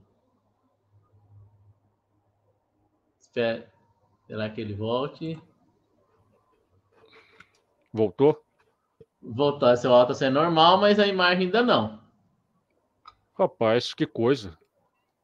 O StreamYard às vezes dá isso, viu? Talvez você tá com a qualidade baixa da câmera, né? E a sua internet, talvez se ela estiver baixa, aí dá problema mesmo na câmera. Tá tudo normal aqui, rapaz. Eu não sei o que é, não. Bom, a gente continua falando que só no áudio. A hora que der certo aí. Faz o seguinte, Wellington. Ah. Vai falando você sozinho. Eu vou refazer a conexão. Pode ser? Aí a gente volta aqui. Tá? Eu vou refazer a conexão e você fica aí batendo papo com o pessoal. Um caso que vou passar para um outro caso que você conhece o caso. Esse caso é muito interessante. Do João Prestes Filho? Eu fiz um vídeo no meu canal, meu caro. Tirei tudo de lá, filho, dos vídeos do seu canal. Eu analisei seu canal. Eu falei bastante, escrevi. É assustador esse caso. Né? Então, é um caso. Foi um dos casos que eu fui a campo mesmo, né? Resgatei. Daqueles casos antigos que eu reabri junto com o Pablo Villarrubia, né? A gente reabriu esse caso aí, nós fomos até Araçariguama pesquisar o caso, fomos até São Roque, Santana de Parnaíba. Veja bem, a minha mãe morou em Santana de Parnaíba, né? Ela morou lá, então isso aí para mim também já foi algo que me ligou ao caso, sabe? Porque o João Prestes ele foi levado até o hospital de Santana de Parnaíba, né? Não havia em Araçariguama hospital, na época ele teve que ser levado até o hospital de Santana de Parnaíba. E, assim, é um caso, também um desses casos, assim, cara, pô, entende? Inegável. A gente foi lá, conseguiu entrevistar vários parentes do João Prestes, entrevistamos o sobrinho dele, né? Entrevistamos um irmão de leite do João Prestes, várias pessoas da cidade que conheceram ele, né? E todos confirmaram o caso, né? Deram relatos, viram o Rock Prestes, por exemplo, né? Viu o próprio João Prestes, viu o estado dele, né? Na época, viu como ele estava, testemunhou o caso, muitas testemunhas. Então, é inegável que aconteceu. Agora, aquilo também, né? É um caso que divide a ufologia, porque tem uma linha aí, de uma linha que defende, não sei se defende ainda, mas que defendia que na verdade, o Prestes tinha simplesmente sofrido uma queimadura né, uma queimadura convencional, talvez de lampião, algo assim, né? Água, né? Parecia uma queimadura de água quente, a queimadura que ele sofreu, né? E então muitos ufólogos acharam que poderia ser um caso convencional. Agora, já outros já foram para a linha, né, de que por exemplo, um deles, o Fernando Grossman, né, que eu entrevistei também, e até me deu a fita da entrevista que ele fez com o Araci Gomide, né, que socorreu o João Prestes, e defende a linha de que realmente o que aconteceu com ele foi uma luz aí, talvez emanada de um OVNI, mas ele não viu o OVNI, é bom que se diga isso, tá? O João Prestes não viu nenhum OVNI, ele simplesmente, na hora que ele foi tentar pular a janela da casa dele, lá no dia 5 de março de 46, um ano antes da era moderna dos discos voadores, né? Naquela época ninguém nem falava de discos voadores, ninguém nem sabia o que era isso, porque aconteceu um ano antes do caso Arnold, e foi um caso que aconteceu logo depois da Segunda Guerra Mundial, né? Gozado. Foi um caso que aconteceu assim poucos meses depois da explosão das bombas atômicas em Hiroshima, e o caso, Hiroshima e Nagasaki, o caso lembra um pouco isso, né? Porque era uma luz intensa que acabou provocando uma morte por queimadura, assim, algo que só tinha se visto no caso da bomba atômica em Hiroshima e Nagasaki, né? Então fica isso daí, né, Wellington? Max Berezovski pesquisou o caso, o pessoal lá da Apex, né? Associação de Pesquisas Exológicas, pesquisou o caso, né? Agora que eu estou notando uma coisa, acho que a luz aqui está muito forte, hein? Acho que eu vou diminuir um pouco a luz, tá? Eu vou terminar de falar que a luz está muito forte aqui. Mas já que estamos falando em luz forte, né? A luz aí que queimou o João Prestes, né? Então é um caso clássico na ufologia, certo? Até hoje não se tem uma resposta. Agora, depois desse caso, aconteceram também vários outros casos de queimaduras, né, de uma luz estranha, por exemplo, o caso do Forte Itaipu, que também está sendo muito contestado aí, diz que foi uma farsa, que teve uma colaboração aí esqueci o nome, rapaz, do médico lá, né, que pesquisou o caso, né, então alguns dizem que o caso de Itaipu, na verdade, foi uma fraude, mas teve vários outros casos, né? Teve o caso dos escoteiros nos Estados Unidos, o caso do The Vergers nos Estados Unidos, que também foi a mesma coisa, foi uma luz que queimou, né? Teve vários casos de queimaduras por luzes, né? Depois disso, dentro da ufologia. Então, ataques de luz é uma coisa muito comum, né? Pessoas sofrerem queimaduras por luzes, então não é assim, foi o primeiro caso, na verdade, o caso Prestes relatado, né, de um caso de morte de uma pessoa, de um cara que morreu em consequência de um suposto, né, de um provável ataque, talvez de um OVNI, mas é que tá, foi um ataque totalmente gratuito, né, assim, de nada, quer dizer, o João Prestes simplesmente estava voltando de uma pescaria, voltando de uma pescaria, era carnaval, certo? A esposa dele, a Silvina Prestes, tinha saído, ele até falou, olha, deixa a janela aberta, a janela da casa aberta, para que eu possa pular a janela e entrar dentro de casa. Na hora que ele ia pular a janela, que aconteceu isso? Na hora que ele ia pular, veio uma luz, ele falou que uma luz clareou ele e queimou ele, entende? E foi só isso. Por que um OVNI ia atacar uma pessoa assim gratuitamente, entende? Você chegou a ver os laudos da morte dele? Não, não teve nada. O que teve foi o que a gente conseguiu recuperar foi a certidão de óbito dele. Tá? Isso. Eu até publiquei já isso daí. Saiu na revista UFO, saiu publicado na matéria que eu fiz sobre o caso, né? A gente recuperou a certidão de óbito dele e está lá escrito que ele sofreu queimaduras de 2º grau. Ele morreu em consequência de queimaduras de 2º grau. Quem assinou foi até um médico chamado Luiz Caligiuri, que assinou o laudo, né, que assinou o atestado de óbito. Foi queimaduras de 2º grau que ele sofreu, entende? E acho que basicamente é isso, né? É um caso assim, que o Pablo, ele, no livro dele, né, o livro que ele publicou sobre ataques mortais de OVNIs, né, ele tem um capítulo lá que ele relata também, ele volta a relatar o caso, né, acrescenta mais alguns detalhes, e o Pablo, ele chegou depois que a gente pesquisou, ele voltou para a cidade, ele conseguiu entrevistar mais algumas pessoas, né, fez alguns complementos. Então é um caso assim, cara. Eu levantei várias hipóteses, né? Uma delas é que poderia ter sido aí talvez uma experiência, uma das primeiras experiências que talvez possam ter sido feitas com algum tipo de arma secreta, tipo, de micro-ondas, algo assim. Entende? Vamos lembrar que nessa época, estava começando a Guerra Fria, né? Tá certo? Tava começando a testar vários tipos de armamentos novos, tinha acabado de terminar a Segunda Guerra Mundial, estava se começando a Guerra Fria e né, e talvez alguns tipos de armas sendo testadas, e a gente especula, mas assim, pô, para que vamos ver, os Estados Unidos, uma potência, ia vir até Araçariguama testar uma arma? Não tem lógica, entende? Para mim não tem lógica.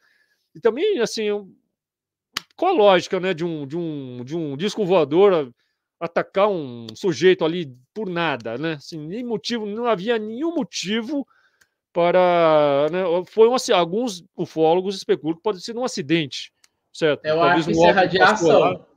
Um OVNI passou ali, né, e jogou uma luz lá acidentalmente, lá, sei lá, acertou o cara. entende? Só pode ter, só talvez fosse isso, talvez, né? Porque não há explicação, realmente, né?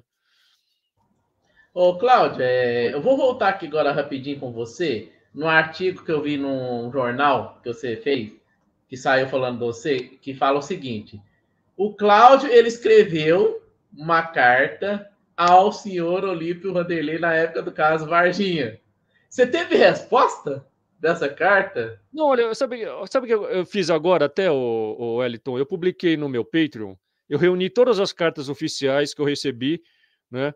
Eu tinha uma época que escrevia muito para esses órgãos oficiais, né, do governo, para tentar obter alguma informação, né? Acho que quase um monte de ufólogo fez isso também, certo? Sei que o Edson Boaventura se dedicou muito mais que eu a isso, né?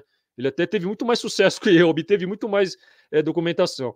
E aí nos anos 90, de 1990 até 2000 e pouco, eu fiquei fazendo isso, né? Tentei obter informações.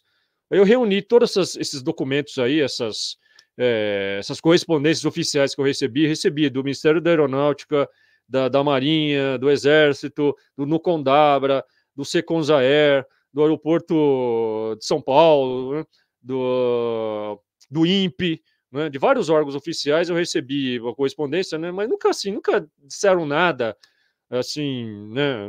Assim, o que eu recebi, assim, que realmente eu escrevi também aí eu escrevi para a ESA lá, para a ESA, né? Escola Sargento de Armas lá. E assim, o que eu obtive assim de mais consistente foram cartas do Nucondabra, entendeu? Até um dos que me responderam foi o Ronald Eduardo Jaeckel, né, que foi uns caras que estavam envolvidos até na Operação Prato.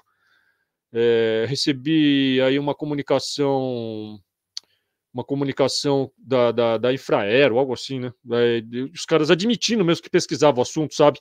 Me mandaram até questionário. No Condabra me mandou um questionário, falou assim: não, nós pesquisamos mesmo, né? Fenômeno UFO, tal. Me mandaram um questionário.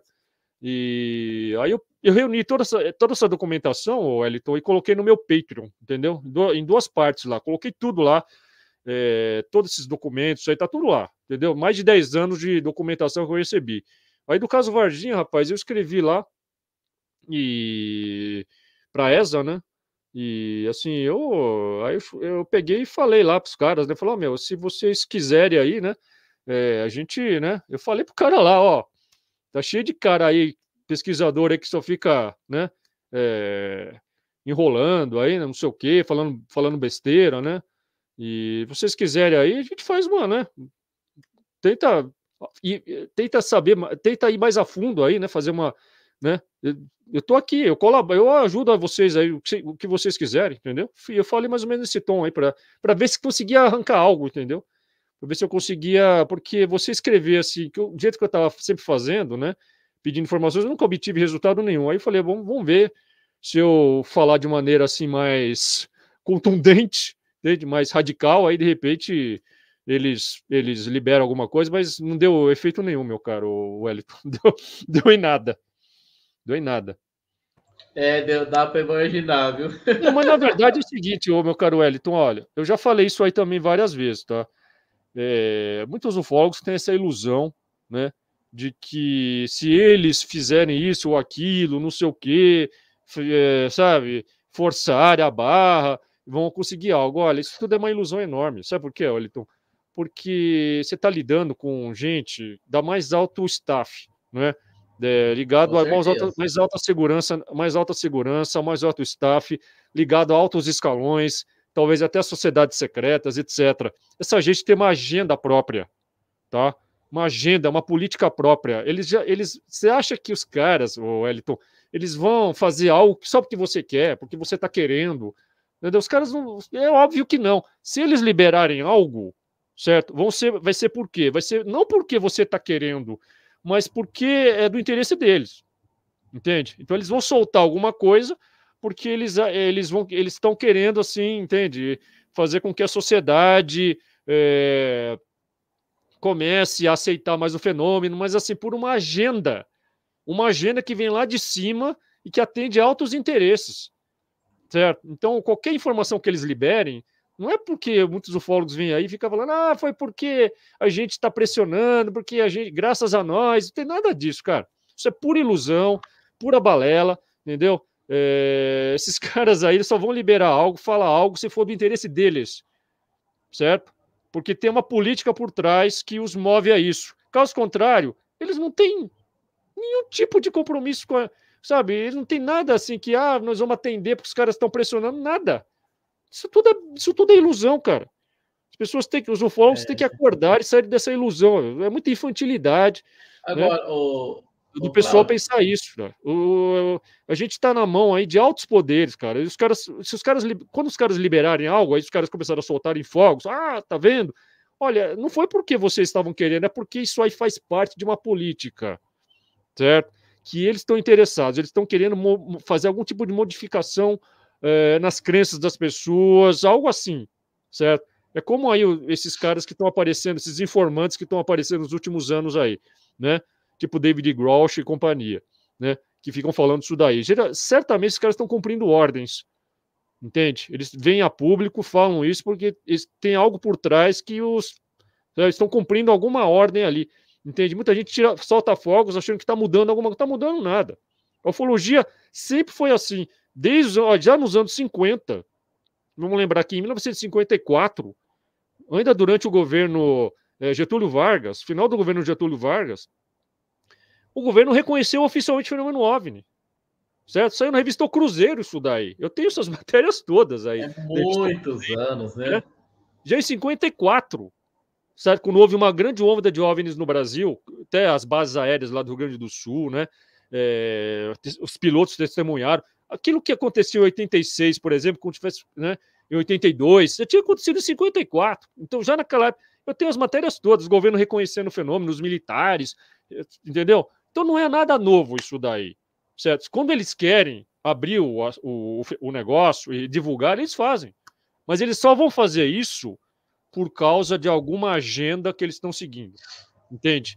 Não é por causa de pressão da imprensa, de ufólogo, de sei lá mais o quê, sabe? Não tem nada a ver com isso. É uma agenda secreta por trás que eles vão, certo? Olha, não me surpreenderia nada, o Wellington, se amanhã, né, os Estados Unidos, aí, o governo americano, aí, né, a ONU, sei lá mais o que, viesse a público e, né, soltasse aí uma grande revelação, entende? Do tipo assim, né, a gente realmente aqui tem um disco voador aqui, entendeu?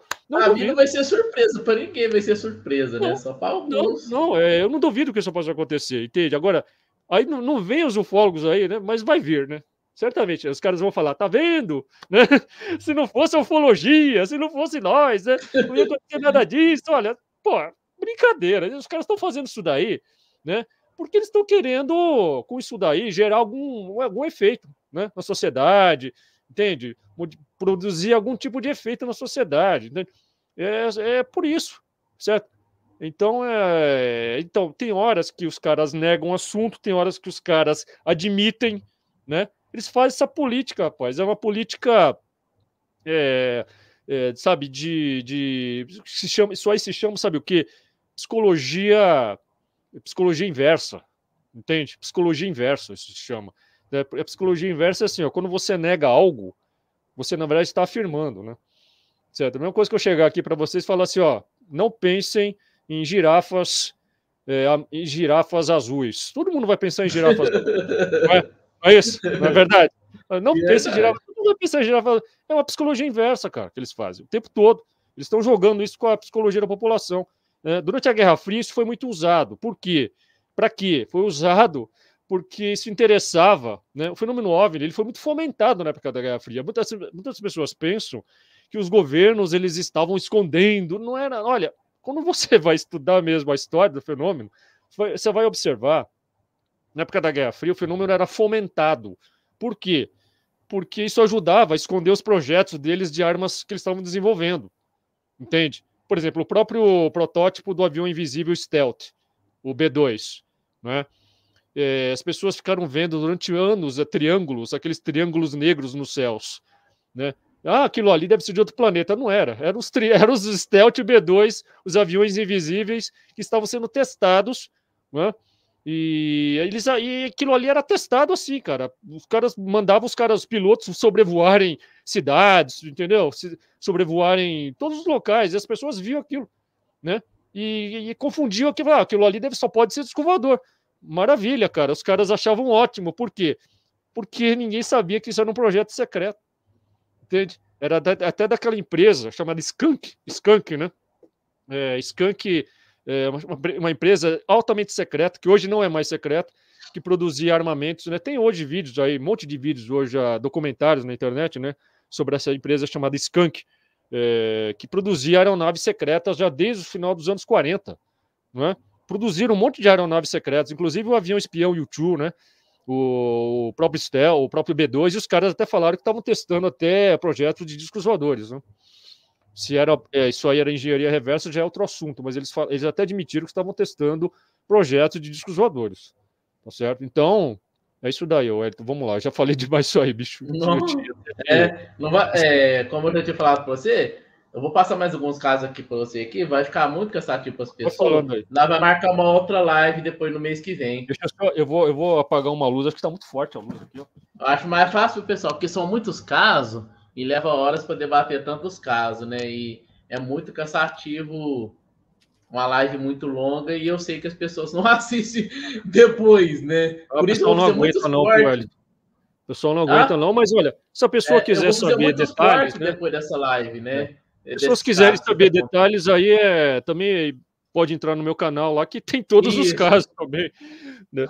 Estou fazendo uma prévia aqui para fazer corte, né, desses casos, né, para me ter mais conteúdo durante a semana. Por isso que é a ideia, né, de fazer a live e contar e eu sei mesmo contar os casos aqui, né. Eu quero que você fale agora sobre o grande, famoso livro de Enoch. O Enoch, não é que fala? Enoch? O livro do Enoch, né? Isso. Bom, rapaz, cara, isso aí é um negócio, é um assunto. Meu Deus do céu, né? Puxa vida, rapaz, porque o Enoch, né?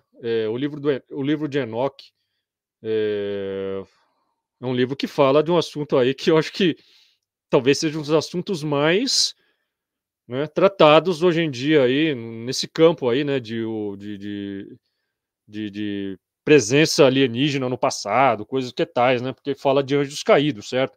Fala de demiurgos, falam de entidades, né? De gigantes, né? Tudo isso daí, certo?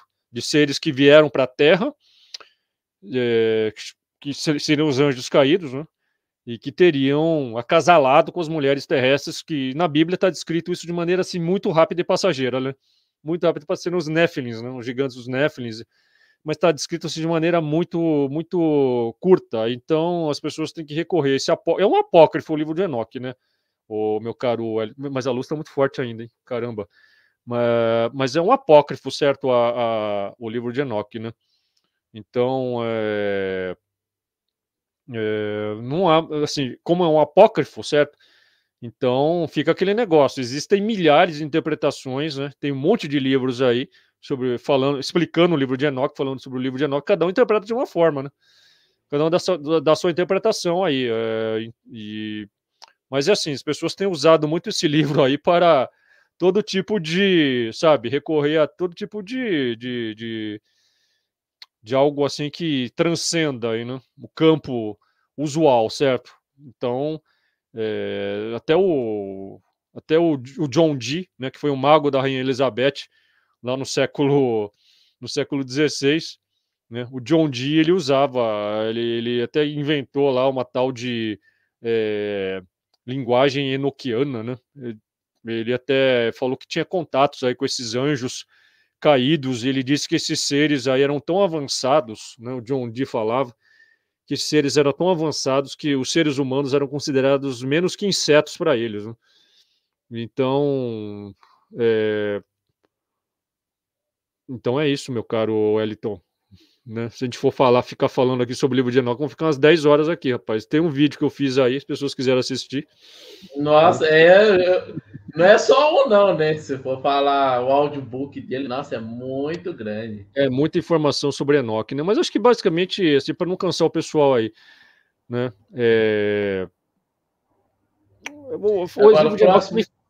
Acho melhor a gente ir pro próximo. Eu vou ver se o melhor. Vai falando aí que eu vou melhorar essa luz aí, tá muito forte. Vai falando. Beleza. O próximo aqui agora, pessoal, é sobre o incidente do OVNI turco. Afinal, o caso Kumbargs, acho que é isso mesmo que fala, né? É o mais significativo e inegável de todos os tempos?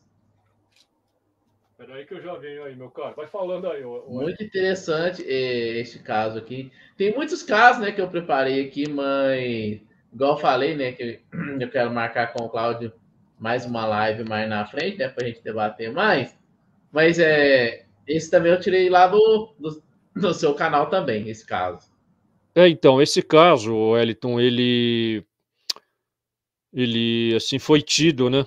Foi tido e ainda é tido por muitos como um caso, um dos melhores casos, né, da ufologia, porque é um sujeito lá nessa região aí de Kumburgaz, na Turquia, né? Uma região litorânea, né? Uma região de onde tem um porto ali, né? Tem um porto e tem muitos barcos na região, né? Muitos iates, lanchas, etc.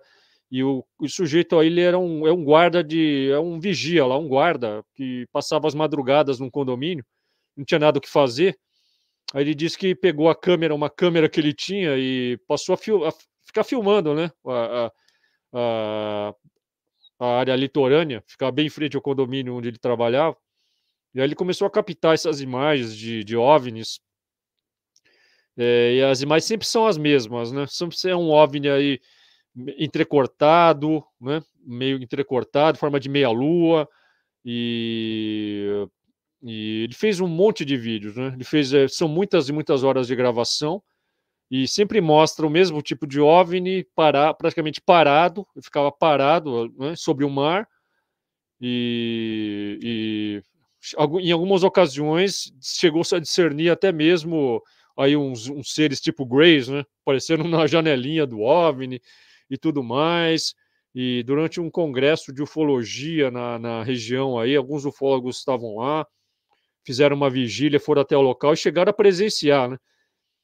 O OVNI, acho que estava lá até o Roger Leir, aquele cirurgião lá, que é especialista em remoção de implantes, parece que ele estava lá, né? E chegou a presenciar esse OVNI, mas é o seguinte, o Wellington, muitos céticos, né? Aí que está, às vezes os céticos têm razão, né? Muitas vezes eles têm razão. Que analisaram esse caso, eles desmontaram completamente esse caso, tá? E no meu vídeo aí eu explico o que aconteceu aí. Ao que tudo indica, o sujeito que estava filmando aí, ele manipulou demais esses filmes aí, né? A câmera, e alguns dizem que ele, na verdade, ele estava filmando simplesmente a própria lente da câmera, entende? Porque esse OVNI ele lembra aquela, sabe, a lente das câmeras convencionais, né? Ele usava uma lente assim em frente à câmera, essas lentes para ampliação, e se você for observar, o formato da lente é praticamente idêntica do OVNI, né? Então, muitos céticos falaram que isso aí não passa da própria lente da câmera, né? No caso dos que parece ET aí, seria apenas pareidolia, né? Parece que tem um ETzinho lá, mas é pura pareidolia. Alguns falaram que isso daí poderia ser meramente reflexos de embarcações na área, né, de navios, de topos de navios, até mesmo de lanchas lá da área. Se bem que essa explicação aí já é um pouco duvidosa, porque essa aí de ser lancha, cara, a câmera sempre está apontada para o alto, sabe? Para um local que não é um local onde tem lancha, entende? O OVNI aparecia bem acima da linha do mar, né? Então essa explicação eu acho que fica um pouco furada. Mas muitos céticos encontraram explicações perfeitamente aceitáveis para o caso, com Burgaz, né? Mas ainda tem muitos ufólogos que defendem esse caso aí, que acham que é autêntico, né? Mas o que é estranho é que o sujeito sempre filmava o mesmo tipo de OVNI, né? Esse mesmo OVNI aí ficava simplesmente parado ali na área durante horas e horas, entende? Horas e horas, e ficava ali parado, simplesmente o cara ficava filmando aquilo, né? Então também não tem muita lógica, né? Por que um OVNI ia ficar ali parado, né? Ali na praia da Turquia, simplesmente para o cara ficar filmando um negócio, né? Não tinha, e assim, o OVNI praticamente não se movia, não tinha movimentos. Em nenhum momento ele Não tem filmou o motivo, OVNI. né? Então, em nenhum momento ele filmou o OVNI assim, fazendo movimentos, ou partindo, sabe, em alta velocidade. Simplesmente assim, o filme começa e tá lá o OVNI já parado, entende? Ele fica filmando lá, de repente ele corta o filme, né? E o OVNI não se mexe. É isso que acontece. Então, mas muitos ufólogos ainda acham que esse caso é muito bom, né? Então é isso daí, meu Beleza. caro. Vamos para outro. O Samuel Dias está falando assim, para você falar, para a gente falar sobre o caso Vila Boa. Nós já falou, não já não? Falamos bastante, né? Mas podemos falar mais um Então, pouco, né? então Aliás, passa para frente. Um abraço aí para o Pra Samuel gente, Dias aí. Um abraço para ele aí, pra um gente grande, encerrar grande aqui, participante. volta a live, Samuel, no começo, né? Você vai ver depois que a gente falou bastante desse caso aqui. A gente vai encerrar aqui agora a live com o caso da Operação Prato.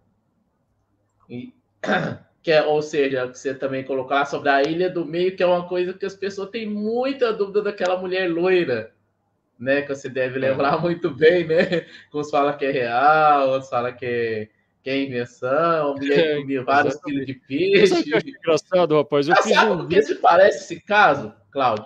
Né? Caluís que atacou o João Prestes Filho, né? Nesse caso da Operação Prato.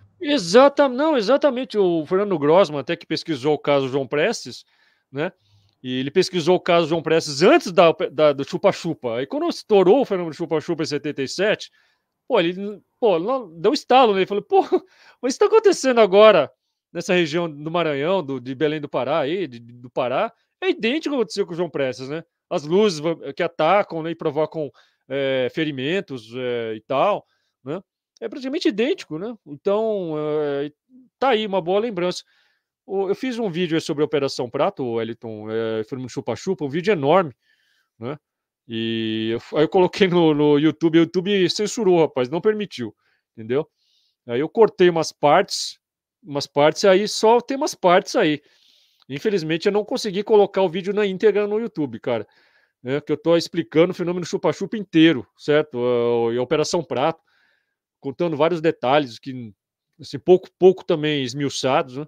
E só que, infelizmente, o YouTube censurou o vídeo, cara.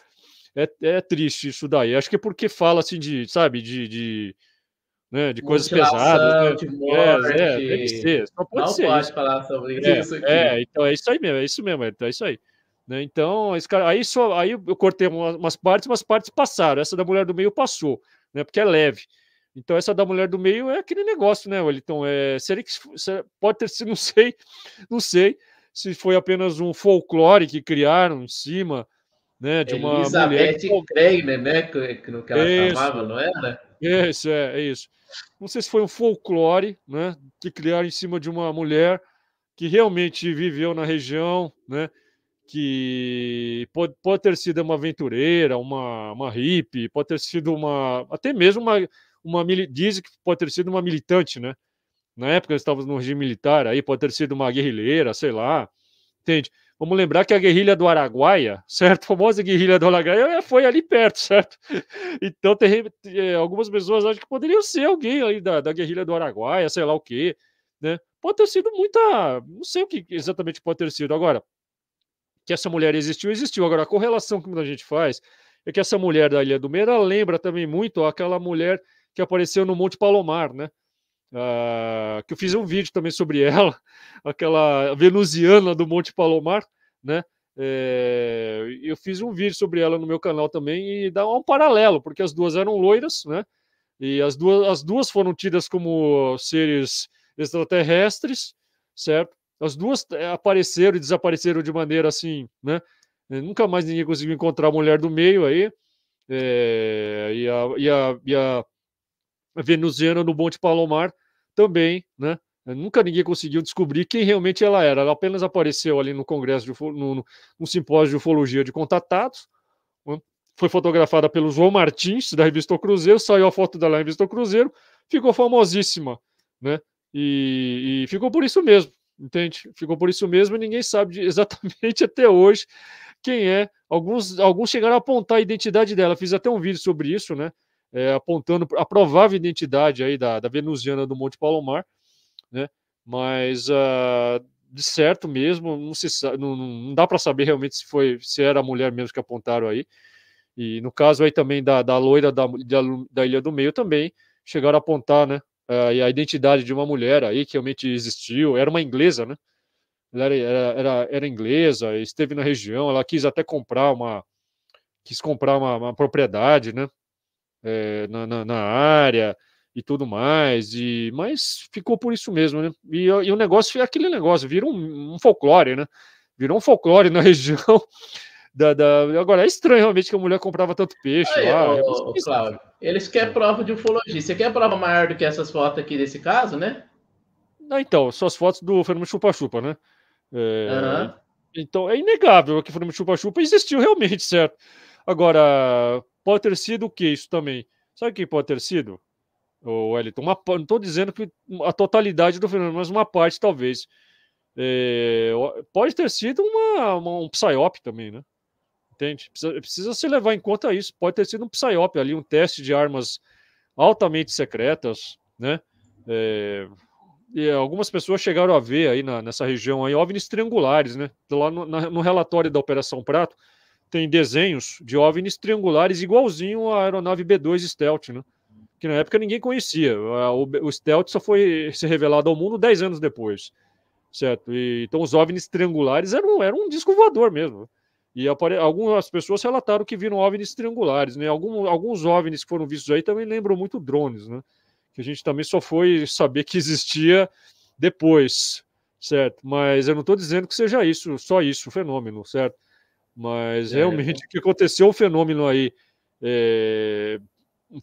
que inusitado, certo? Que deixou os próprios militares impressionados, né? Sem dúvida aconteceu um fenômeno e está todo mundo até hoje esperando seja liberado toda a documentação, certo? Foi liberado só uma parte da documentação e nunca foram liberados as fotos, né, originais e os filmes, certo? Tem aí diz que, né, tem umas 500 horas de gravação, né? Parece. Eu De acho filme. que a maior prova foi a entrevista do Elegeu Holanda, né?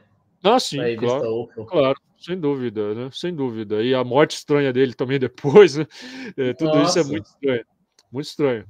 E então é aquilo, né, Eliton?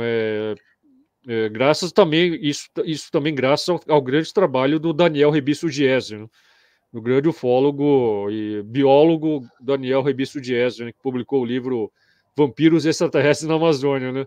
Não fosse a pesquisa do Daniel Rebisso também, a gente ia ficar sabendo disso muito, muito tempo depois, né? Essas informações vieram à tona já em 1985, me lembro, a primeira vez que essas informações vieram à tona, saiu na revista UFO, na revista Ufologia Nacional e Internacional ainda, e saiu e aí com o livro do Daniel Rebisso Giesse, né? Vampiros Extraterrestres na Amazônia, né? E aí que o negócio realmente Beleza. ficou bem conhecido. Agora, eu vou encerrar aqui com uma pergunta que eu quero fazer aqui para você aqui, porque eu quero fazer um corte para um vídeo também, que é o seguinte: se você não quiser opinar, a gente tem a opinião, né? Que cada um dá a sua, né? Qual a sua opinião assim, na parte de espiritualidade, Cláudio? Você acredita na vida após a morte? Como é que você viria, no seu ponto de vista, o lado espiritual do umbral? Rapaz, Como você é que sabe você que imagina que seja esse essas lugar? questões eu estudo demais também, né? Eu estudo tudo isso, você sabe Eu muito também bem. adoro ver isso, assistir vídeo. Eu estudo demais essas questões, me preocupa. Eu acho que a questão que talvez mais me preocupe, Wellington, é essa questão mesmo do que vai ser da gente depois da morte, certo? Até eu. Você também te preocupa muito também, né? Então, eu tenho medo disso aí, sinceramente, eu confesso. A gente não sabe o que vai acontecer, ninguém sabe, certo? A gente só vai saber Como é que quando você morrer. imagina que é esse lugar lá? Não, eu já estudei muito isso daí, Wellington, mas assim, cara, eu gostaria de acreditar em vários relatos aí de pessoas, né, que tiveram aquelas experiências pós-morte. Acho que você deve acompanhar relatos disso aí também. Você deve ter Muito visto muito, mesmo. né, de pessoas que relatam ter esses relatos. Olha, meu pai mesmo, né? Meu pai já é falecido. Ele teve um problema muito sério. Ele ficou internado, né? Teve um problema muito sério e ele praticamente morreu, né? E ele falou, meu pai, depois ele me contou, meu pai que era totalmente materialista, meu pai era totalmente cético, olha. Meu pai, ele não acreditava em nada, entendeu? Totalmente cético, materialista. Aí meu pai chegou e falou assim pra mim, ó, vou te contar um negócio que me aconteceu. Eu tava lá no hospital, eu me vi saindo do corpo. Meu pai me contou isso pra mim, entendeu? Ele falou que ele viu ele saindo do corpo, ele viu o corpo dele lá, ele pensou que tinha morrido, aí ele praticamente tinha morrido, né? Aí ele conseguiu voltar, né? E pro corpo dele, mas ele falou que ele viu isso. E eu tive uma experiência uma vez, velho, de eu sair do corpo, sabe? Eu tava deitado, era um dia que eu estava muito cansado, eu tava, sabe, eu tava fazendo faculdade na época, tava muito cansado, assim, rapaz, tinha estudado muito, né? Tava arrebentado. Aí eu deitei assim para tirar um cochilo, rapaz. No que eu deitei, assim, eu tava. Sabe quando o seu corpo, você tá naquele estado entre o sono, né? Estado de sono e a vigília, sabe? E assim, eu comecei a sentir assim, sabe, como se tivesse, né? Eu tava acordado, cara. Eu não tava dormindo ainda. De repente, meu amigo, eu me vi assim saindo do corpo, cara.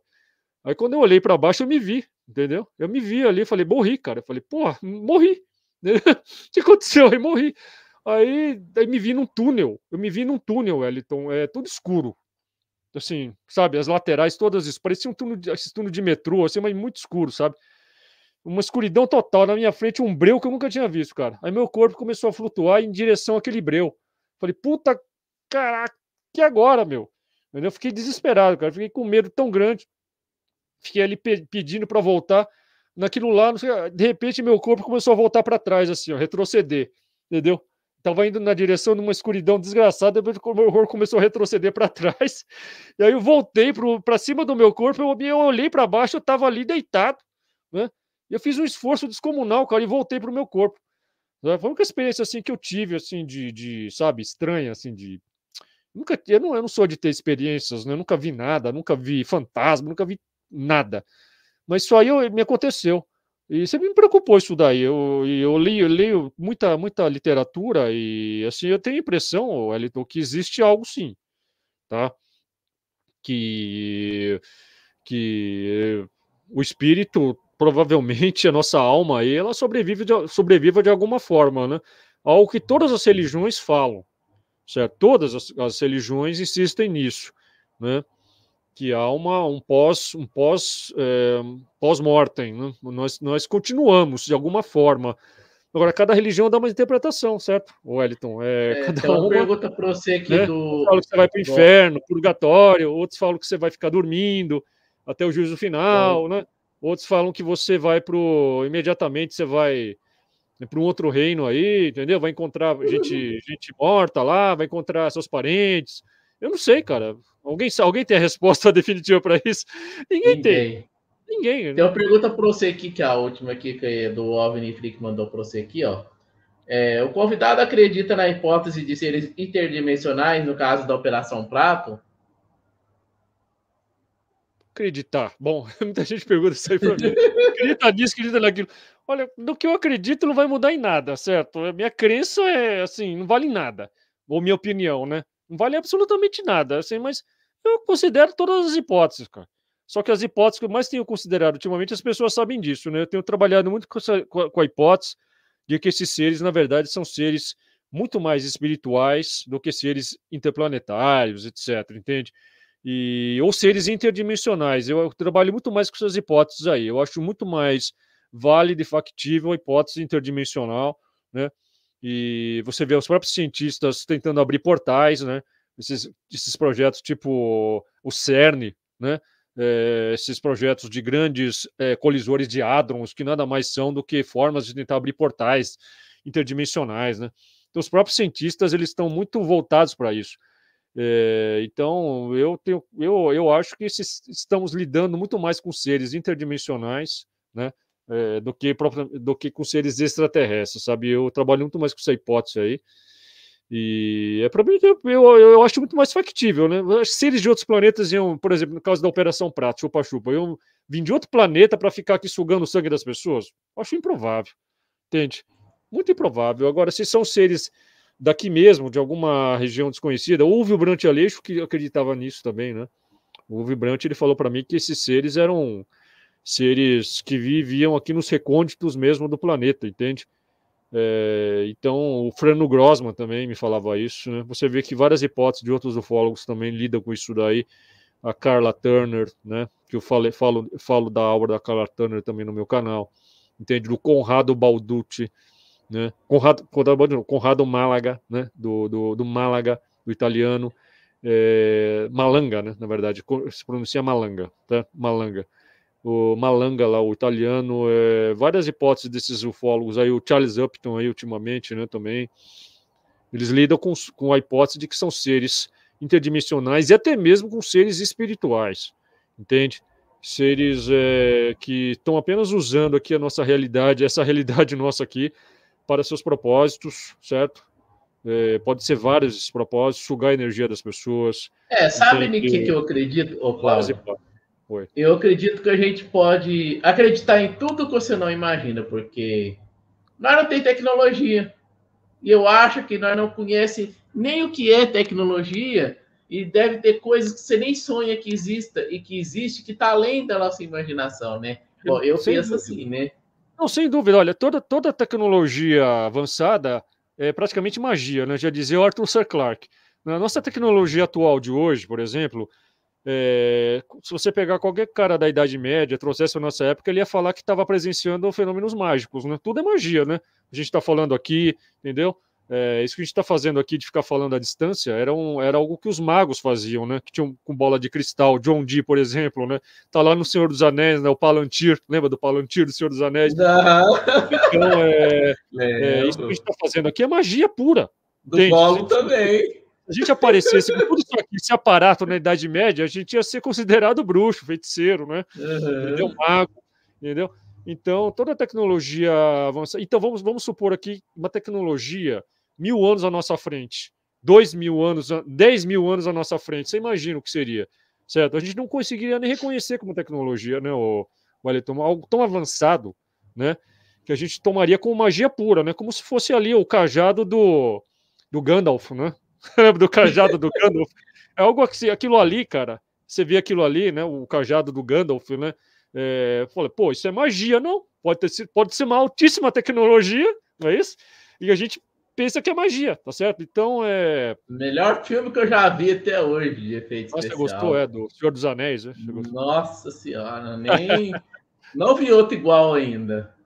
Opa, legal. Ô, Cláudio, então eu quero te agradecer aqui sua presença aqui, né? Nossa, gente, 2h30, quase praticamente, né? Por um sábado, show de bola, audiência, quase 20 pessoas assistindo nós aqui. Você é fantástico, viu, Cláudio? Nós vamos combinar aqui depois de nós fazer outra live, né? Daqui a um mês. Essa live era para ter sido feita semana passada, mas tinha parente meu aqui, né? Que veio de São Paulo para cá. Aí eu adiei para hoje, e a de hoje eu joguei para amanhã. Então amanhã a gente também vai ter uma outra live aqui à noite, né?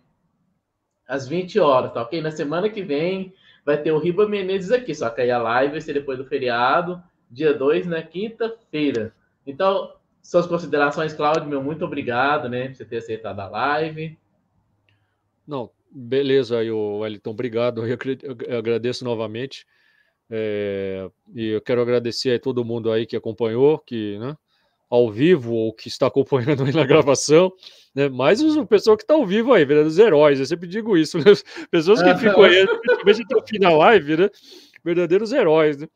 No sábado ainda, né? Ainda mais por me aguentar, né? Isso aí é incrível, né? Que as pessoas me aguentarem é incrível. Mas é isso daí, agradeço a todo mundo aí, né? A gente tem, né? Continua aí eu estou aí tentando soltar todo o meu material, né? Disponibilizar todo o meu material aí de 40 anos de pesquisas, certo?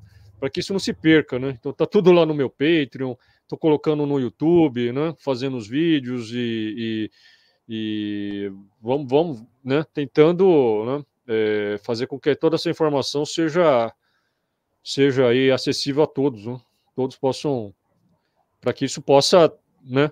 Acrescentar em algo né, porque assim, não se iluda, um recado final que eu deixo aí que eu acho que as pessoas elas se deixam muito enganar, viu, Wellington? Assim, por o que tem de enganação aí, sabe?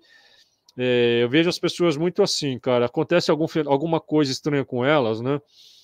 E algo estranho, as pessoas vão procurar ajuda em lugares errados, sabe, Wellington?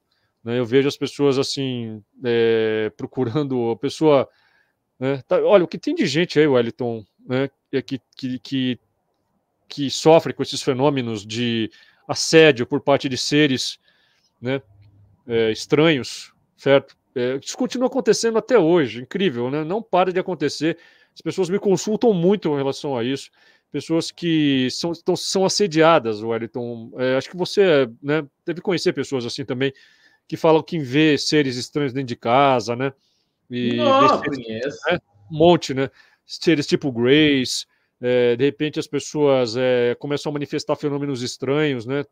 Junto com isso tudo, vem uma série de fenômenos estranhos. As pessoas começam a falar que começam a ter pesadelos, começam a ver, né? Não ver um monte de em volta delas, né? Fenômenos acontecerem. Algumas pessoas chegam ao ponto até de produzir fenômenos paranormais, né? Pessoas começam a ouvir vozes, a ter premonições, às vezes até mesmo a pessoa às vezes se olha no espelho, ela se olha no espelho e olha para os olhos dela e vê aqueles olhos reptilianos, né? Está se tornando um fenômeno muito comum, rapaz. Pessoas que veem, pessoas que têm aqueles olhos, pessoas de olhos totalmente negros, né? Fenômeno que também está se tornando muito comum. E assim, as pessoas, muita gente muito perturbada, rapaz, muito perturbada mesmo. E as pessoas às vezes vão procurar ajuda no lugar errado, entende?